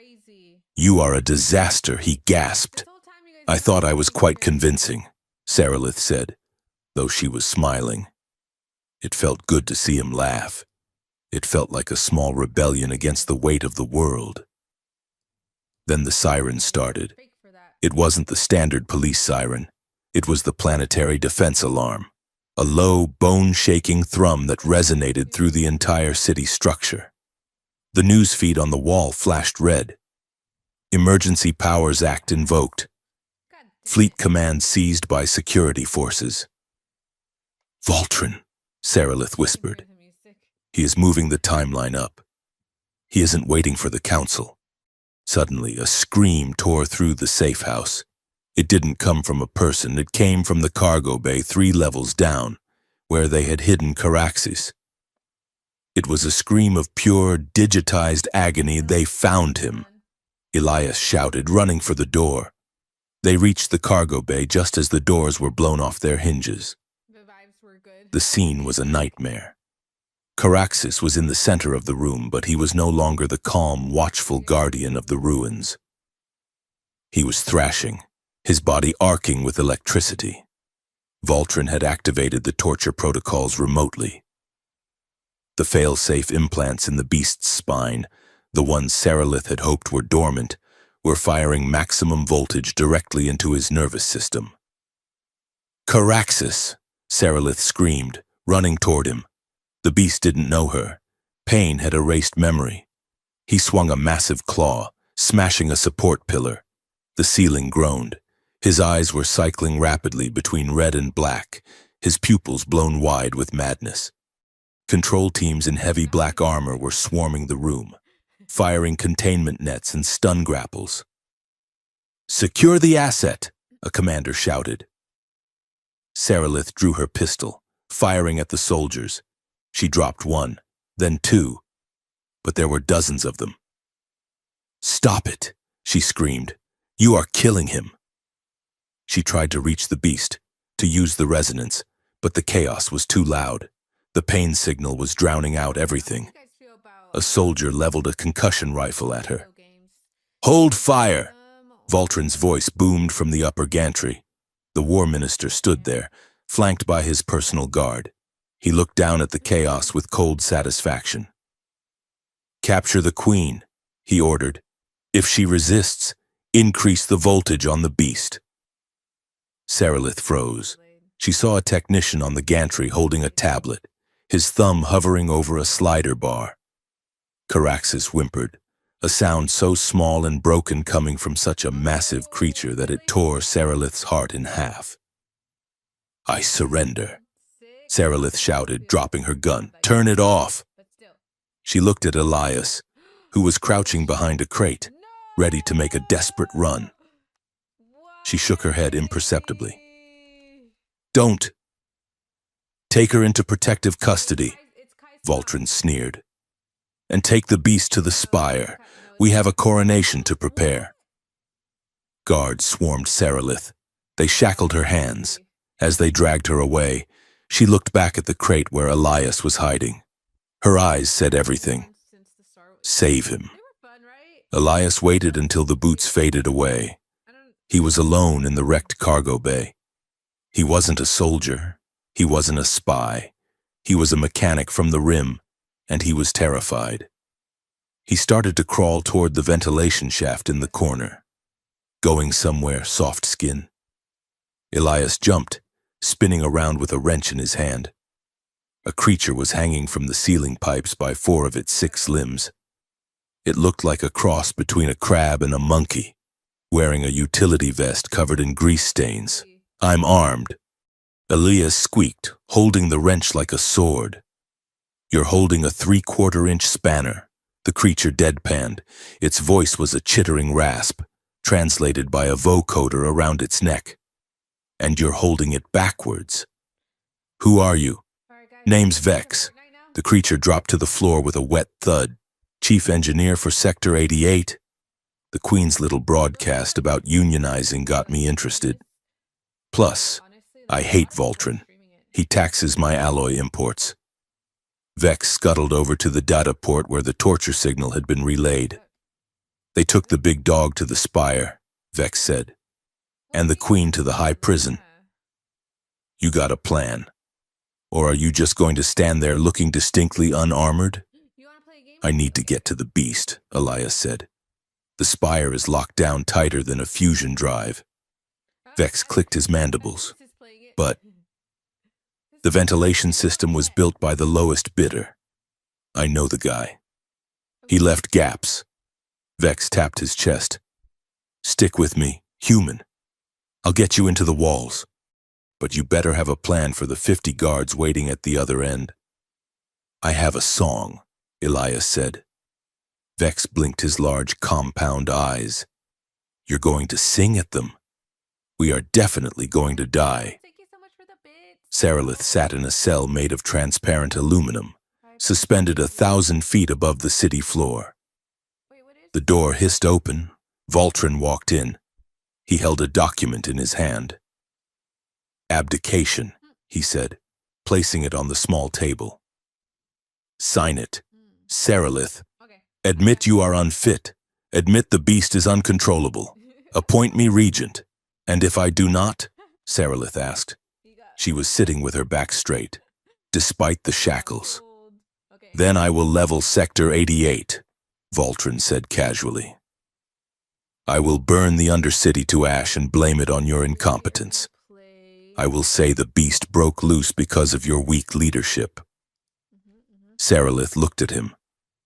She saw the man who had been her father's advisor, the man who had taught her strategy. I used to admire you, she said quietly. I thought you were strong. I am strong. Voltron snapped. I do what is necessary. No. Seralith shook her head. You are terrified.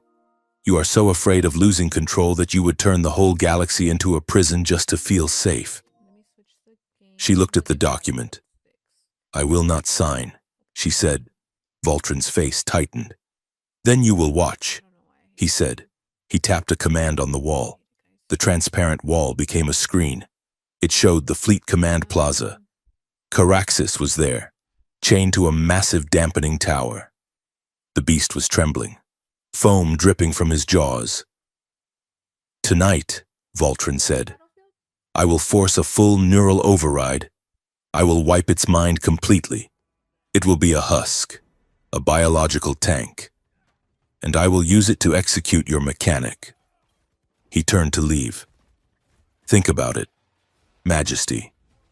You have 1 hour. Seralith was left alone with the image of her torture. She looked at her hands. She thought about the archives, the carvings of Vayrans and beasts living in harmony. She realized then that her guilt wasn't just about what she had done to Caraxes. It was about what she had allowed her throne to become. Last night. I think I checked last night. She had benefited from the fear. She had eaten food grown on conquered worlds. She had worn armor forged by slaves. Yeah, I know. I was gonna She say couldn't it. just reform the empire, but she had to break it. The ventilation shaft was hot, cramped, and smelled of dead rats. "Move your oversized feet," Vex hissed from ahead. "I'm trying," Elias grunted, crawling on his elbows. Game all. They reached a grate looking down into the command plaza. Below them, Caraxes was a mountain of misery. Technicians were drilling directly into his armor plates, installing override shunts. "He's in bad shape," Elias whispered. "He's psychotic," Vex corrected. "Look at the readings. His synaptic pathways are firing randomly. If you go down there, he won't know you. He'll eat you." "I have to try," Elias said. He pushed the grate open. "Wait." Vex grabbed his ankle. "Take this." The alien handed him a small, disc-shaped device. "Sonic amplifier," Vex said. "Rigged it from a cleaning drone. It'll boost your voice. If you're going to sing, make it loud." Elias took it. "Thanks, Vex. Don't mention it. Literally. If you get caught, I was never here." Elias dropped from the vent. He landed on top of a supply stack. He was 20 feet from the beast. The technicians shouted in alarm. "Intruder!" Elias didn't wait. Okay. He jumped to the ground and ran toward Caraxes. Just sneeze. The beast sensed movement. It roared, a sound of pure, blinded rage, and lunged against the chains. What video? The dampening field flared, burning its skin. Elias skidded to a halt just outside the reach of the claws. "Caraxes, it's me!" Join VC. The beast didn't recognize him. The red eyes were blank voids of pain. It snapped its jaws, saliva hissing on the pavement. It wasn't working. The pain was too loud. The lullaby wouldn't be enough. Elias realized what Sarilith had said in the ruins. "It's about choosing." The beast had been forced to obey for 100 years. Even the lullaby, in a way, was a form of control, a chemical hack to make it calm. Elias clipped the amplifier to his collar. He didn't hum. He spoke. "Caraxes," he said, his voice amplified to boom across the plaza. "You don't have to listen to me?" The beast paused, confused by the volume. "You don't have to be calm," Elias shouted. "You have every right to be angry. They hurt you. I know it hurts." The technicians were scrambling, unsure whether to shoot or wait for orders. "But you don't have to be what they made you."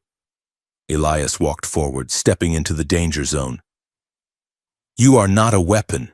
You are a carrier. You carry the song." He activated the data slate in his pocket, the recording from the archives. He held it up to the amplifier. The ancient, complex resonance of the pre-Empire Varans flooded the plaza. It wasn't a simple melody. It was a symphony of empathy, a sound that meant partner, brother, soul. Elias started to hum over it, weaving the simple human lullaby into the complex alien chord. Caraxes stopped thrashing. The shunts in his armor sparked, but he ignored them. He lowered his head, listening. The red in his eyes began to fracture, streaks of blue breaking through. High above, in the prison cell, the broadcast flickered onto the screen. Voltron hadn't cut the feed fast enough. Sarilith saw Elias standing before the beast. She heard the song. She stood up. She looked at the door. She didn't have a weapon. She didn't have a key, but she was the queen. She walked to the door and banged her shackled fists against it. "Guard!" she shouted. A young soldier opened the viewport. He looked nervous. He had heard the song too. "Open this door," Sarilith commanded. I can't. Majesty, Voltron. Voltron is a traitor who is trying to erase our history," Sarilith shouted. "Do you hear that music? That is the sound of your ancestors. That is the truth." The soldier looked at the screen, where the beast was calming down, bathed in the strange, beautiful sound. Open it, Sarilith said, her voice dropping to a whisper. Choose. What kind of power do you want to serve? The soldier hesitated. Then, with a trembling hand, he swiped his keycard. The door hissed open. Sarilith didn't run. She walked out. Give me your comms unit, she told the soldier. He handed it to her. Sarilith keyed the planetary address frequency. She was going to speak to her people. The image of the Queen appeared on every screen in the capital, from the giant billboards in the plaza to the handheld pads in the Undercity. She looked disheveled. Her wrists were bruised from the shackles. She wore a dirty flight suit, but she had never looked more powerful. Citizens of Vera, she said. Her voice was steady. I have been asked to abdicate to save you. I have been told that peace requires a monster. She looked directly into the camera. I refuse. Gasps echoed through the city. The monster is not the beast in the plaza, she said. The monster is the throne I sit on. For centuries, we have tortured a living sentient race to build our empire. We have bound them with pain and called it glory. In the plaza, Elias looked up at the giant screen. He kept humming, but he smiled. I am done with glory, Sarilith said. I am declaring the right of binding illegal. I am declaring the torture protocols a crime against sentient life. She paused. If you want a queen of blood, follow Voltron. But if you want a future, stand up. In the plaza, the silence was absolute. Voltron burst out of the command tower, his face purple with rage. Kill the beast, he screamed at his men. Kill the human. Cut the feed. The soldiers raised their rifles, but Caraxes moved. He didn't attack. He didn't rage. He stood up on his hind legs, towering 30 feet in the air. He snapped the heavy chains holding him like they were made of paper. The shunts ripped out of his skin, sparking. He looked down at Elias. The eyes were no longer red. They were a brilliant, piercing white, the color of a star at dawn. He reached down with one massive, gentle hand and scooped Elias up, placing him on his shoulder. Then, he turned toward Voltron. He didn't roar. He opened his mouth and sang. It was the lullaby, amplified by lungs the size of a shuttle engine. It wasn't a lullaby anymore. It was an anthem. The sonic force of it knocked the soldiers flat. It shattered the windows of the command tower. Voltron fell to his knees, covering his ears. Caraxes looked up at the prison tower where Sarilith was standing. He roared a greeting, a sound of recognition. He wasn't responding to the throne. He wasn't obeying a command. He was answering a friend. Lord Voltron stood by the viewport of the command tower, watching the city of Vera burn. It was a controlled burn, of course. Smoke curled from the lower sectors where his security forces were currently engaging rioters. A convenient label for anyone who had watched Queen Sarilith's broadcast and decided to stand up. The broadcast had been a problem. He could admit that. Seeing the beast gently pick up the human had done more damage to his narrative than a fleet of enemy battleships. He tapped his comm link. Initiate protocol silence, he ordered. Jam all civilian frequencies. Flood the grid with the emergency alert. Tell them the Queen has been brainwashed by a psionic parasite. Tell them the beast is currently rampaging through the residential districts and that only I can stop it. But the beast is not rampaging, my lord, an aide said nervously from the tactical pit. It is sitting on top of the fusion spire. It is just watching the sunrise. Then blow up a residential block and blame it on the beast, Voltron snapped, losing his composure for a fraction of a second. Create the panic. Lieutenant, fear is the only currency we have left. If the people are not screaming, they are thinking, and I cannot allow them to think. He turned back to the window. And prepare the tribunal platform. We will hold the Queen's trial within the hour. If she wants to be a martyr, let us see if she can bleed like one. 70 levels down, No, I won't. in the maintenance shadows. Elias was looking at himself in a cracked mirror and trying not to laugh. He was wearing a purple velvet tunic that smelled of mothballs, a cape made of synthetic fur that shed every time he moved, and a monocle that was actually a gasket ring taped to his eyebrow. "You look like a sofa that won a lottery," Vex said, clicking his mandibles in amusement. It was the only thing in the costume chest. The dockmaster grunted, adjusting the fit of Elias's collar with his massive, hydraulic-powered hands. "We looted it from a theater troupe supply crate.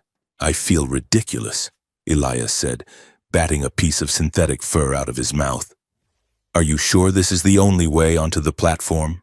Where do you go? "It is a public trial," Vex explained, pulling up a schematic on his wrist comp. "Voltron wants an audience to legitimize his coup. He has invited the minor nobility, the ones too stupid to realize they are being used as props. You are now Duke." Vex squinted at a fake ID badge he had forged, Duke Pendleton of the Outer Gas Clouds.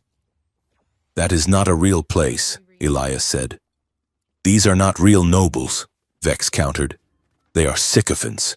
They will believe anything if you say it with enough disdain." The plan was simple, which meant it was likely to go wrong immediately. Sarilith was being held on the Sky Bridge Tribunal, a floating platform suspended between the two tallest towers of the Judiciary District. Crazy. It was surrounded by drone swarms and Voltron's elite guard. The only way in was the VIP shuttle.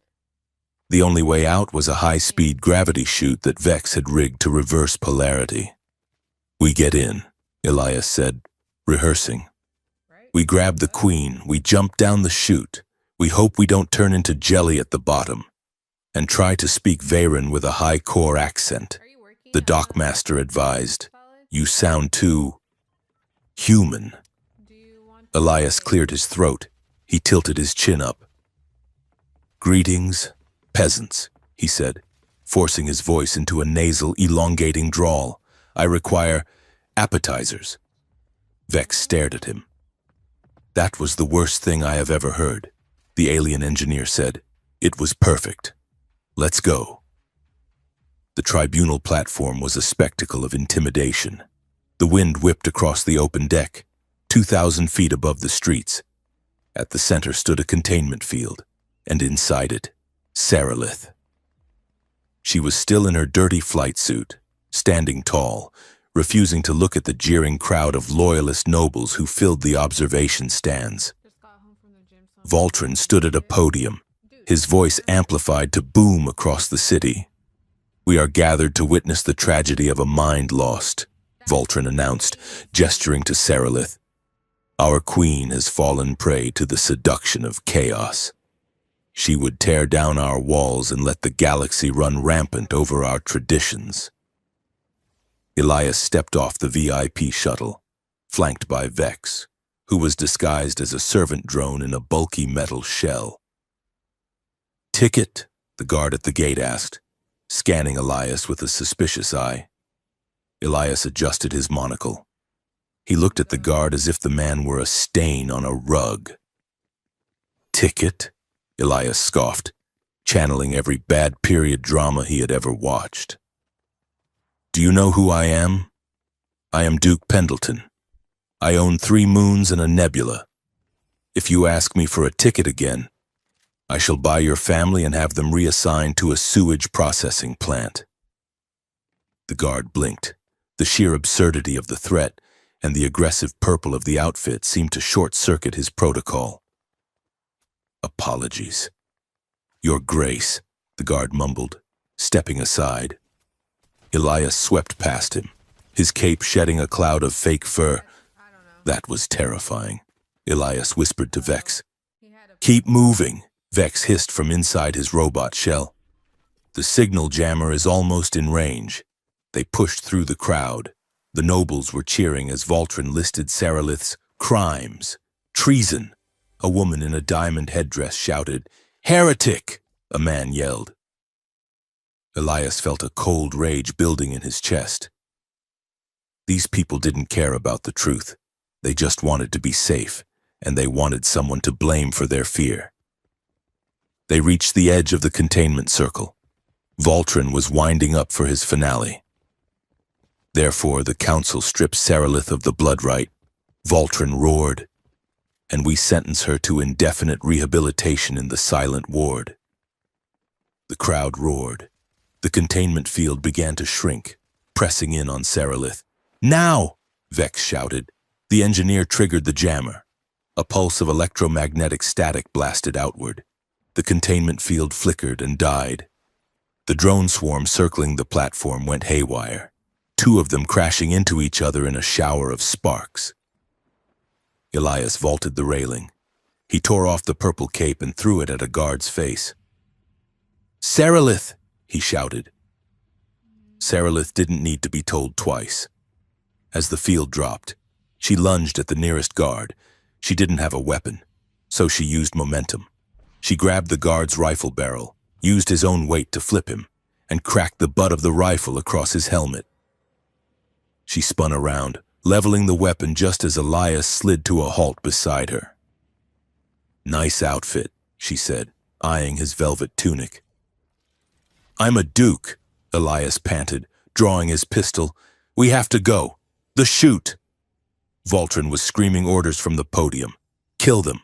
Kill them both!" Fuck, I don't know Guards why. poured onto the deck. Laser fire erupted, sizzling through the air. The nobles screamed and stampeded, knocking over chairs and tables in a panic. Elias and Sarilith fought back to back. It wasn't a graceful duel, it was a brawl.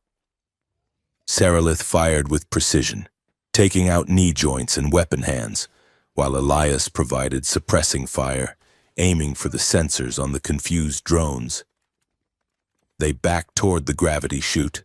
"The bridge is collapsing!" Vex shouted over the comms. He had overloaded the stabilizers to cover their escape. The platform lurched. The metal groaned, tilting 40 degrees.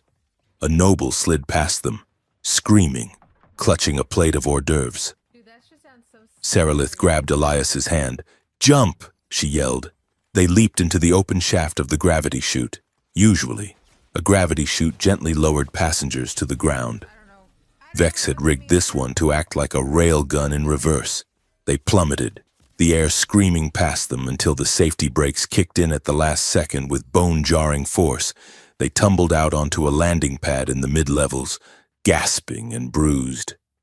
Vex rolled out after them, his robot disguise dented. "That went well," Vex wheezed. "I think I insulted a baroness on the way down." They took shelter in an abandoned hydroponics bay, hidden behind a wall of overgrown bioluminescent ferns. The adrenaline was fading, leaving them shaking. Sarilith sat on a crate, checking the power cell on her stolen rifle. Elias was pacing, stripping off the remains of his ridiculous Duke costume until he was back in his undershirt and trousers. He stopped pacing and looked at her.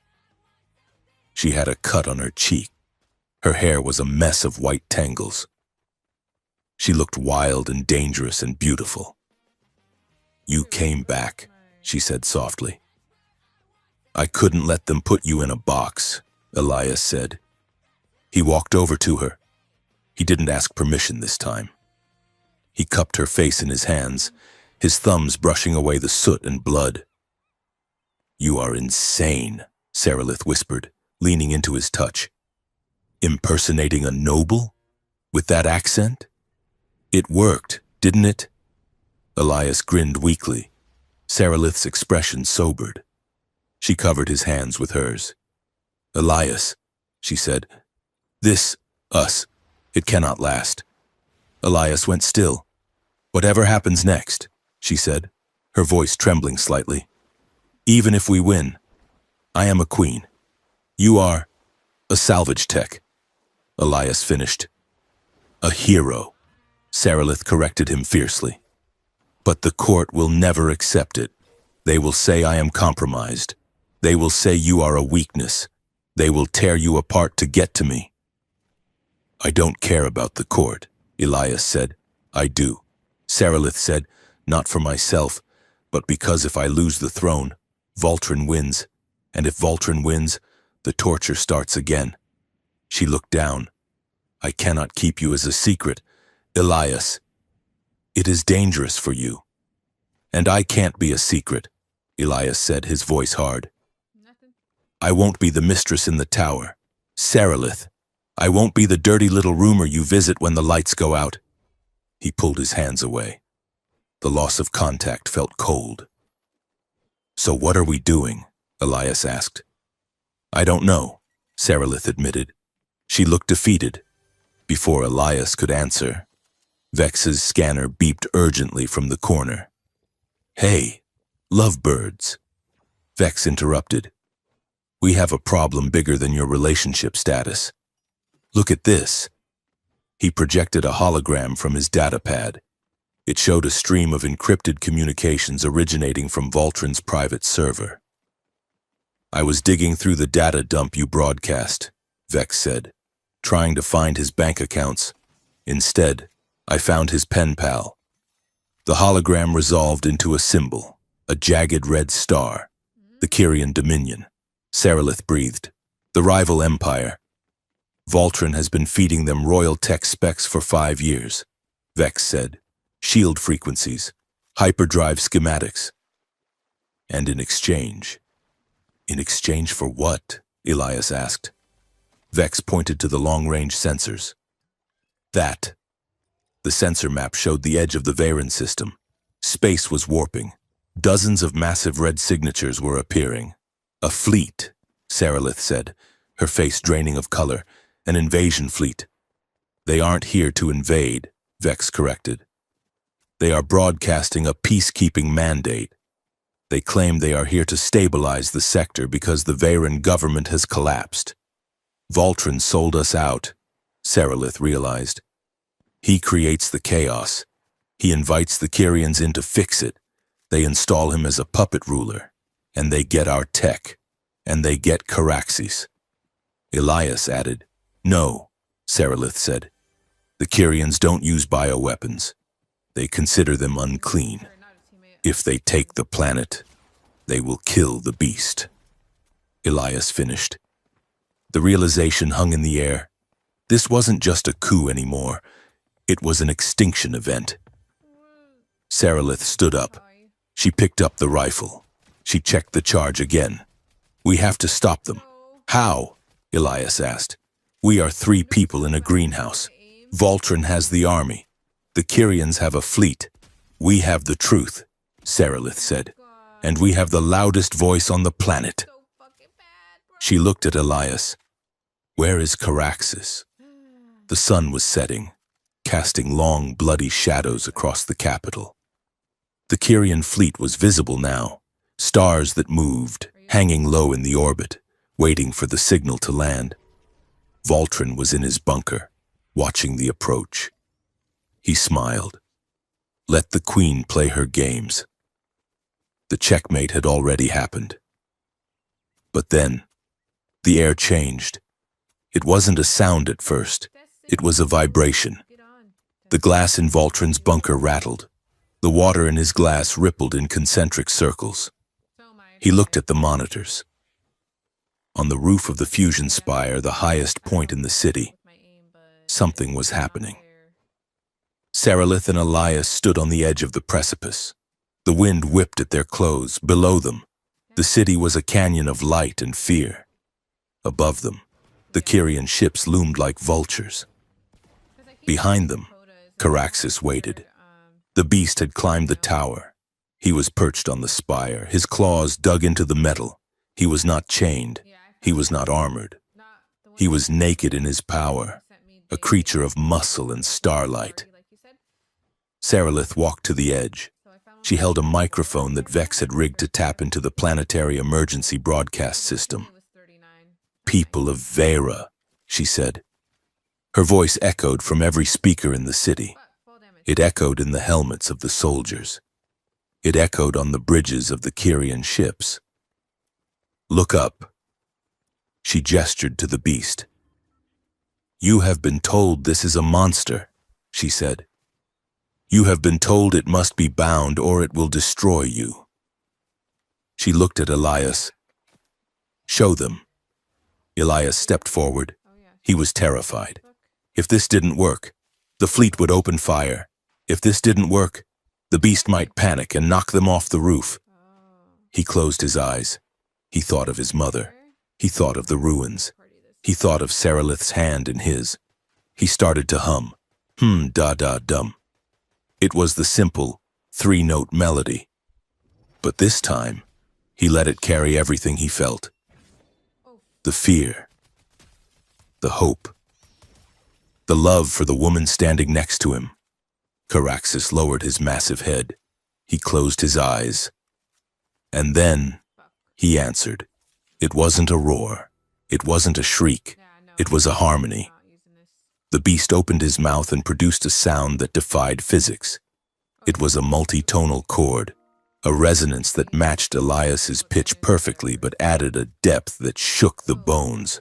What am I doing? The sound rippled outward from the spire.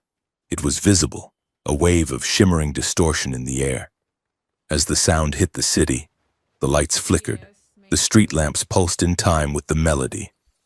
In the streets, Can we use this? soldiers lowered their rifles, Please? Oh, I need confused by the sudden overwhelming feeling of grief? Joy? It was an emotion too big for a name. It was the feeling of being understood. In the orbit, the Kyrian ships hesitated. Targeting systems offline, a Kyrian tactical officer shouted on the bridge of the lead destroyer. I can't get a lock. Oh, okay. The weapon systems are vibrating out of alignment. What is that interference? Damn, this aim is so bad. It is not interference, the Kyrian admiral whispered, listening to the hum coming through the hull. It is a song, on the roof. The duet continued, the human and the beast. The melody rose, climbing the scale, becoming triumphant. Saralith watched them. She saw the way the beast leaned toward Elias, protective and gentle. She saw the way Elias leaned into the song, his fear gone. She realized then that the secret was impossible. You couldn't hide something this bright. She stepped up to the microphone again. The song was still playing, a backdrop to her voice. This is not a weapon, she shouted to the sky, to the fleet, to her people. This is a life, and we are done fighting for the right to destroy it. She looked at the camera drone hovering nearby. The Kyrian Dominion comes to peacekeep a broken world, she said. But we are not broken. We are waking up. I don't want She grabbed Elias's hand. She pulled him forward so they stood side by side, fingers interlaced, in front of the world. This man is not a corrupter, she declared. He is the first of us to remember how to listen. She squeezed his hand. And he is my consort. The word hung in the air, heavier than the fleet. Consort, not liaison, not advisor, partner. Elias opened his eyes. He looked at her, shocked. She stared back, defiant. She had just broken 1,000 years of protocol. She had just made herself vulnerable to every enemy she had. And she didn't care. The song reached a crescendo. Caraxes threw his head back and let out a final, piercing note of pure clarity. The energy wave hit the Kyrian fleet. It didn't damage them, it just pushed. It was a wall of psionic rejection. The ship's engines sputtered. The pilots felt a sudden, overwhelming urge to be anywhere but there. Compassion wasn't weakness. It was a frequency. And right now it was too loud for violence to exist. In the bunker, Voltron watched the screen. He saw the fleet hesitating. He saw the soldiers in the street cheering. He saw the queen holding the hand of the mechanic. Oh my God, He I'm so laughed. scared. It was a dry, brittle sound. Beautiful, he whispered. Truly beautiful. He opened the drawer of his desk. Inside was a small black device with a single red cover. The kill switch. It wasn't just a remote for the torture implants. It was a thermal overload command.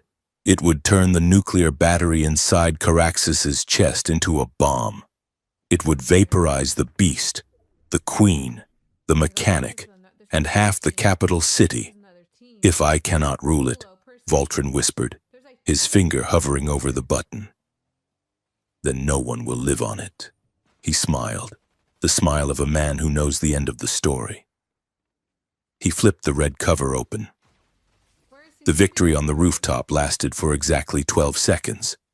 The cheering from the streets below was still rising, a wave of sound that washed over the fusion spire. When the change happened, it was not subtle. It was a physical blow to the atmosphere. Caraxes, who had been standing tall with his head thrown back in song, suddenly convulsed. The harmonic note he had been holding fractured into a scream of static. His massive body slammed onto the roof deck, cracking the reinforced ferro-concrete. "Warning!" Vex's voice crackled over the open comlink, panic stripping the humor from his tone, energy spike detected in the beast's core. "It is not biological, it is thermal." Sarilith took a step toward the beast, but the heat drove her back. Steam was already hissing from the vents in Caraxes's armor. The black metal plates were turning a dull, angry cherry red. "What is happening?" Sarilith shouted, shielding her face. "It is a core overload," Vex yelled. "Voltron has triggered a kill switch. He is turning the fusion heart of the beast into a bomb." The implications hit Sarilith like a physical weight. A fusion overload of that magnitude would not just kill the beast. It would vaporize the spire. It would take the government district, the lower sectors, and half the capital city with it. "We have to go." Elias grabbed her arm.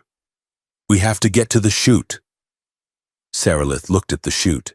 Then she looked at the beast. Caraxes was thrashing, clawing at his own chest as if trying to dig the fire out. He was whimpering, a low, terrified sound that cut through the sirens wailing across the city. "If we run, he dies alone," Sarilith said. "If we stay, we all die." Elias pulled at her. "Sarilith, look at the readings.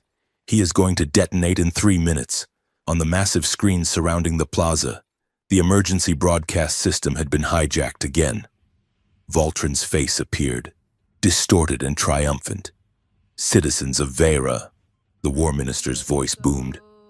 "The Queen's madness has destabilized the weapon. The beast has gone critical. I have ordered an emergency evacuation, but I fear it is too late. This is the price of heresy." He was blaming her.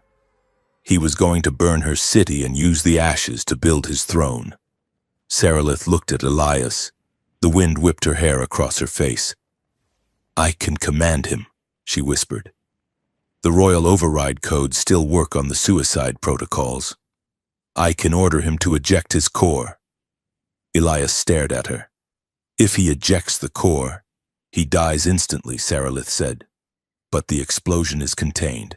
The city survives." "Do it!" Vex shouted over the comms. "You have to kill the engine to save the ship. It is the only way." Sarilith raised her hand. She keyed the command sequence into her wrist comp.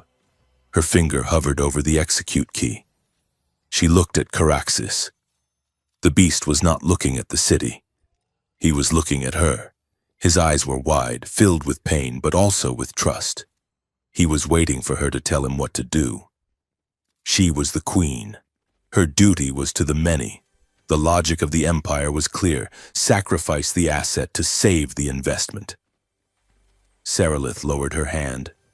"No," she said. "Sarilith!" Elias shouted.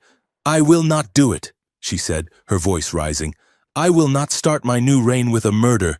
If I order him to die, I am just Voltron with a different flag." "Then what do we do?" Elias asked, his voice cracking. "We give him a choice," Sarilith said. She turned to Elias. "Sing to him." Elias looked at the beast, then at the burning red armor. The heat was intense enough to blister skin even from 20 feet away. The sirens were deafening. He needs to focus, Sarilith said. He is in too much pain to think. He needs an anchor. Fuck, I'm gonna die. Elias didn't argue. He didn't ask if it was safe. He let go of Sarilith's arm and stepped toward the inferno. He didn't have armor. He didn't have a weapon. He walked into the smoke, coughing, his eyes watering from the heat. Caraxus was thrashing, blindly striking out with his tail.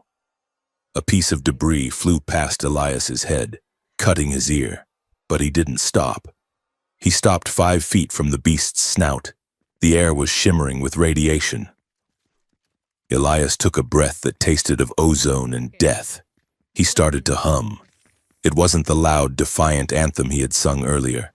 It was the quiet, intimate sound from the cell, the sound of a mother rocking a child in a shelter.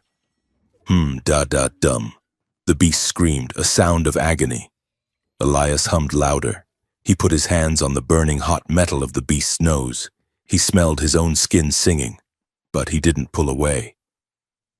"Listen to me," Elias whispered, his voice breaking. "I am here. We are here. You are not just a thing that burns." The camera drones, hovering at a safe distance, zoomed in. They broadcast the image to the entire planet, the small human figure standing in the fire, his hands on the monster, humming a lullaby while the world ended. A historian, watching from a bunker miles away, wrote down the words that would later be carved into the base of the Unity statue. The Queen's war beast was uncontrollable until the human hummed a lullaby. Caraxus stopped thrashing. The red haze in his eyes cleared, replaced by that piercing, star-like white. He looked at Elias. He felt the vibration of the song traveling through his armor, overriding the pain signals. He understood. The Queen would not kill him. The human would not leave him. So he made his own choice.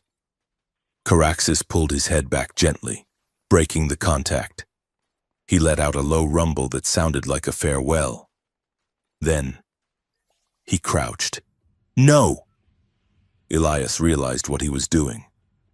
"Caraxus, don't!" The beast launched himself. The force of the takeoff cracked the fusion spire down the middle. Caraxus shot into the sky like a reverse meteor, a streak of burning red light climbing faster than any ship. He was taking the bomb away. Sarilith ran to the edge of the roof, screaming his name. Elias fell to his knees, watching the light recede into the upper atmosphere. "He is going for high orbit," Vex said quietly over the comms. "He is dragging the detonation radius clear of the gravity well." Sarilith watched him go, and in that moment, her grief turned into a weapon. She turned to the camera drone. Her face was streaked with soot and tears, but her eyes were nuclear fire. She tapped the data slate Vex had given her, the one containing the proof of Voltron's treason, the payments from the Kyrian Dominion, the sellout of their world. She didn't just broadcast it. She rammed it into every frequency on the planet. "Citizens of Vera," Sarilith screamed, her voice raw. "Look up. Look at what is dying to save you." The screens across the city split. On one side, the beast climbing toward the stars. On the other, the documents showing Voltron's signature on the invasion treaty. "This is your war minister," Sarilith shouted. "He sold your homes to the Kyrian fleet. He rigged the beast to kill us all because he would rather rule a graveyard than serve a free people." In the bunker, Voltron stared at the screen. The kill button was still pressed down under his finger. The door to his bunker blew open. It wasn't the rebels. It wasn't the Queen. It was his own elite guard. The captain of the watch stood there, his rifle leveled at Voltron's chest. The captain had seen the broadcast. He had seen the beast fly. "Sir," the captain said, his voice cold. "Step away from the console." Voltron sneered. "I am the regent. I command you to—" The captain fired a stun round into Voltron's chest. The minister crumpled, the kill switch clattering to the floor. "It is over," the captain said. But it wasn't over. It's okay. High above the planet, Caraxes had reached the vacuum. The cold of space did nothing to cool the fire in his core. The overload was at 99%. On the roof, Elias was still watching the sky. He hadn't stopped humming. He was humming into the comm link, knowing the signal could still reach the beast. "He isn't going to make it," Vex said. "He is too close to the detonation threshold." "I am not letting him go," Sarilith said. She sat down on the broken roof. She crossed her legs. She closed her eyes. She reached for the royal bond implant in her chest. For years, she had used it to push commands. Is this Now, try-hard hour? she reversed the flow. Right? She opened her mind. "Sarilith, what are you doing?" Elias asked, seeing her pale. "I am joining him," Bitch, huh? she said. She grabbed Elias's hand. "Come with me." Elias didn't hesitate. He squeezed her hand. He focused on the melody. Instantly. They were not on the roof. Oh my They God, were I want to be this guy. elsewhere. They were in a space of pure white light. It was a digital construct, a visual representation of the neural link. They were inside Caraxes's mind. It was a storm of pain. Red lightning tore through the white space. The logic centers were crumbling. The self of the beast was disintegrating under the pressure of the overload. "Run," the beast's thought voice echoed. "Danger. Fire. So make Run." sure "No," the countdown Sarilith is thought back. countdown at, like, "We 3 hold." or whatever. You go to She the top projected of her the list. presence, So her will, her if you go to strength, the top of the around list, the crumbling core of the beast's mind. She wrapped him in the mental image of the archives, the memory of the harmony. Elias projected the song. In this mental space, the lullaby wasn't just sound, it was structure. The 3 notes, da-da-dum, became pillars of blue light, shoring up the collapsing walls of the beast's consciousness. Let's go The fire is too strong, here. Caraxes thought. The code is written to end. Then write new code, Elias thought. You are not a machine. You are a singer. Re-sing it. Re-sing. Change the frequency, Sarilith urged. The kill switch is a vibration of destruction. Counter it. Find the harmony. Outside, in the vacuum of space, the Kyrian fleet watched as the burning beast drifted near their perimeter. They were charging weapons, ready to fire on the bomb. Inside the mind, the 3 of them stood together, the queen, the mechanic, and the beast. They focused on the song. Sarilith poured her royal authority into it, not the authority to command, but the authority to protect. Elias poured his empathy into it. Caraxes poured his ancient genetic memory into it. The resonance built. It became louder than the pain. The kill switch code was a jagged red frequency. The song hit it like a wave of blue water. Resonance achieved.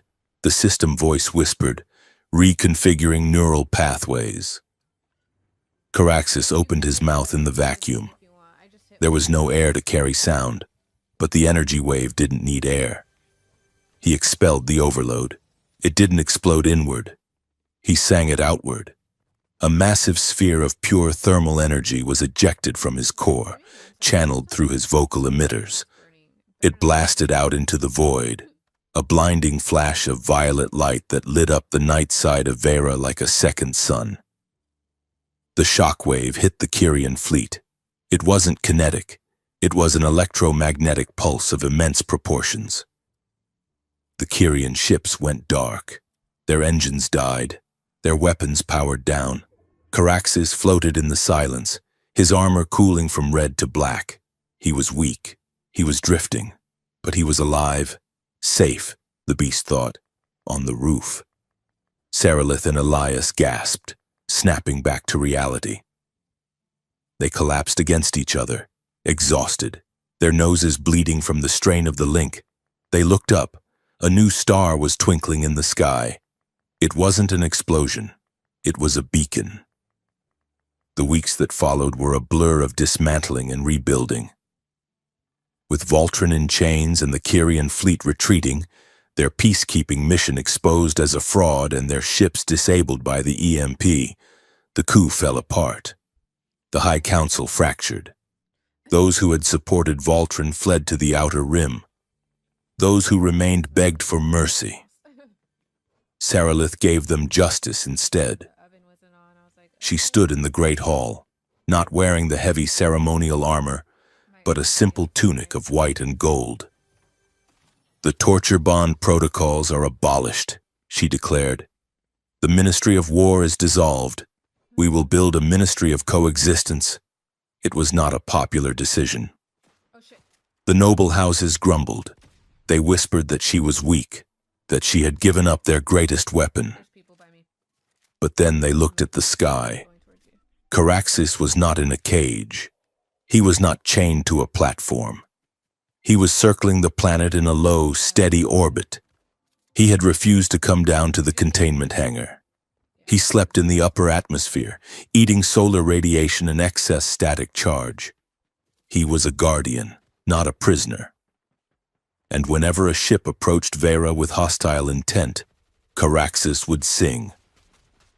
A low, warning thrum that vibrated the hull of the intruder, reminding them that the planet was under the protection of a living god. The war for conquest ended. The peace of deterrence began.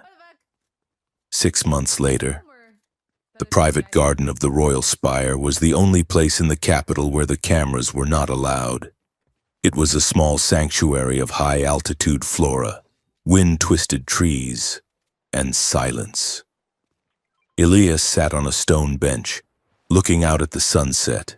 He wore a uniform now, the official insignia of the Beast Liaison, but he wore it unbuttoned at the collar, and his boots were scuffed. Sarilith walked out to join him. She carried 2 glasses of wine. "You look tired," Elias said, taking a glass. "I spent 4 hours debating with the Agricultural Guild about grain tariffs." Sarilith sighed, sitting next to him. "I miss the days when people just shot at me. It was simpler." Elias laughed. "Be careful what you wish for. Vex tells me the Kyrians are still trying to figure out how a biological entity rebooted their targeting computers. They might come back to ask for tech support." "Let them come," Sarilith said, leaning her head back. "We have a song for them." She turned to look at him. "The court is still talking," she said quietly. "They say it is improper, that a queen cannot be with a man who knows how to fix a hyperdrive with a roll of duct tape." "Do they?" Elias smiled. "They call it a scandal," Sarilith said. She shifted, turning her body toward him. She reached out and touched the collar of his uniform. "But the people call it a fairy tale, the queen and the mechanic." "Which version do you like?" Elias asked. Sarilith looked at him.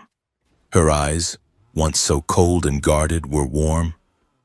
"I like the version where I don't have to be alone," she said. She leaned in and kissed him. It wasn't the desperate kiss of the storm, or the adrenaline kiss of the battle. It was a slow, steady kiss, a kiss that had nowhere else to be. They broke apart but didn't pull away. Sarilith rested her forehead against his. "Look," Elias whispered. Above them, in the darkening sky, a ribbon of light appeared. It was Caraxes.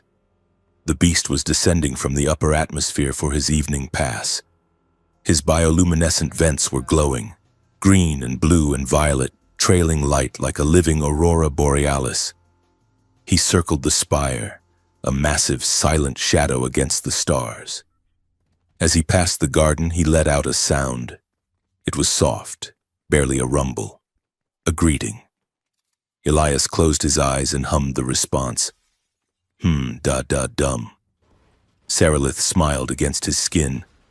The war beast was gone. The monster was gone. There was only the night, the song, and the quiet, unbreakable strength of a promise kept.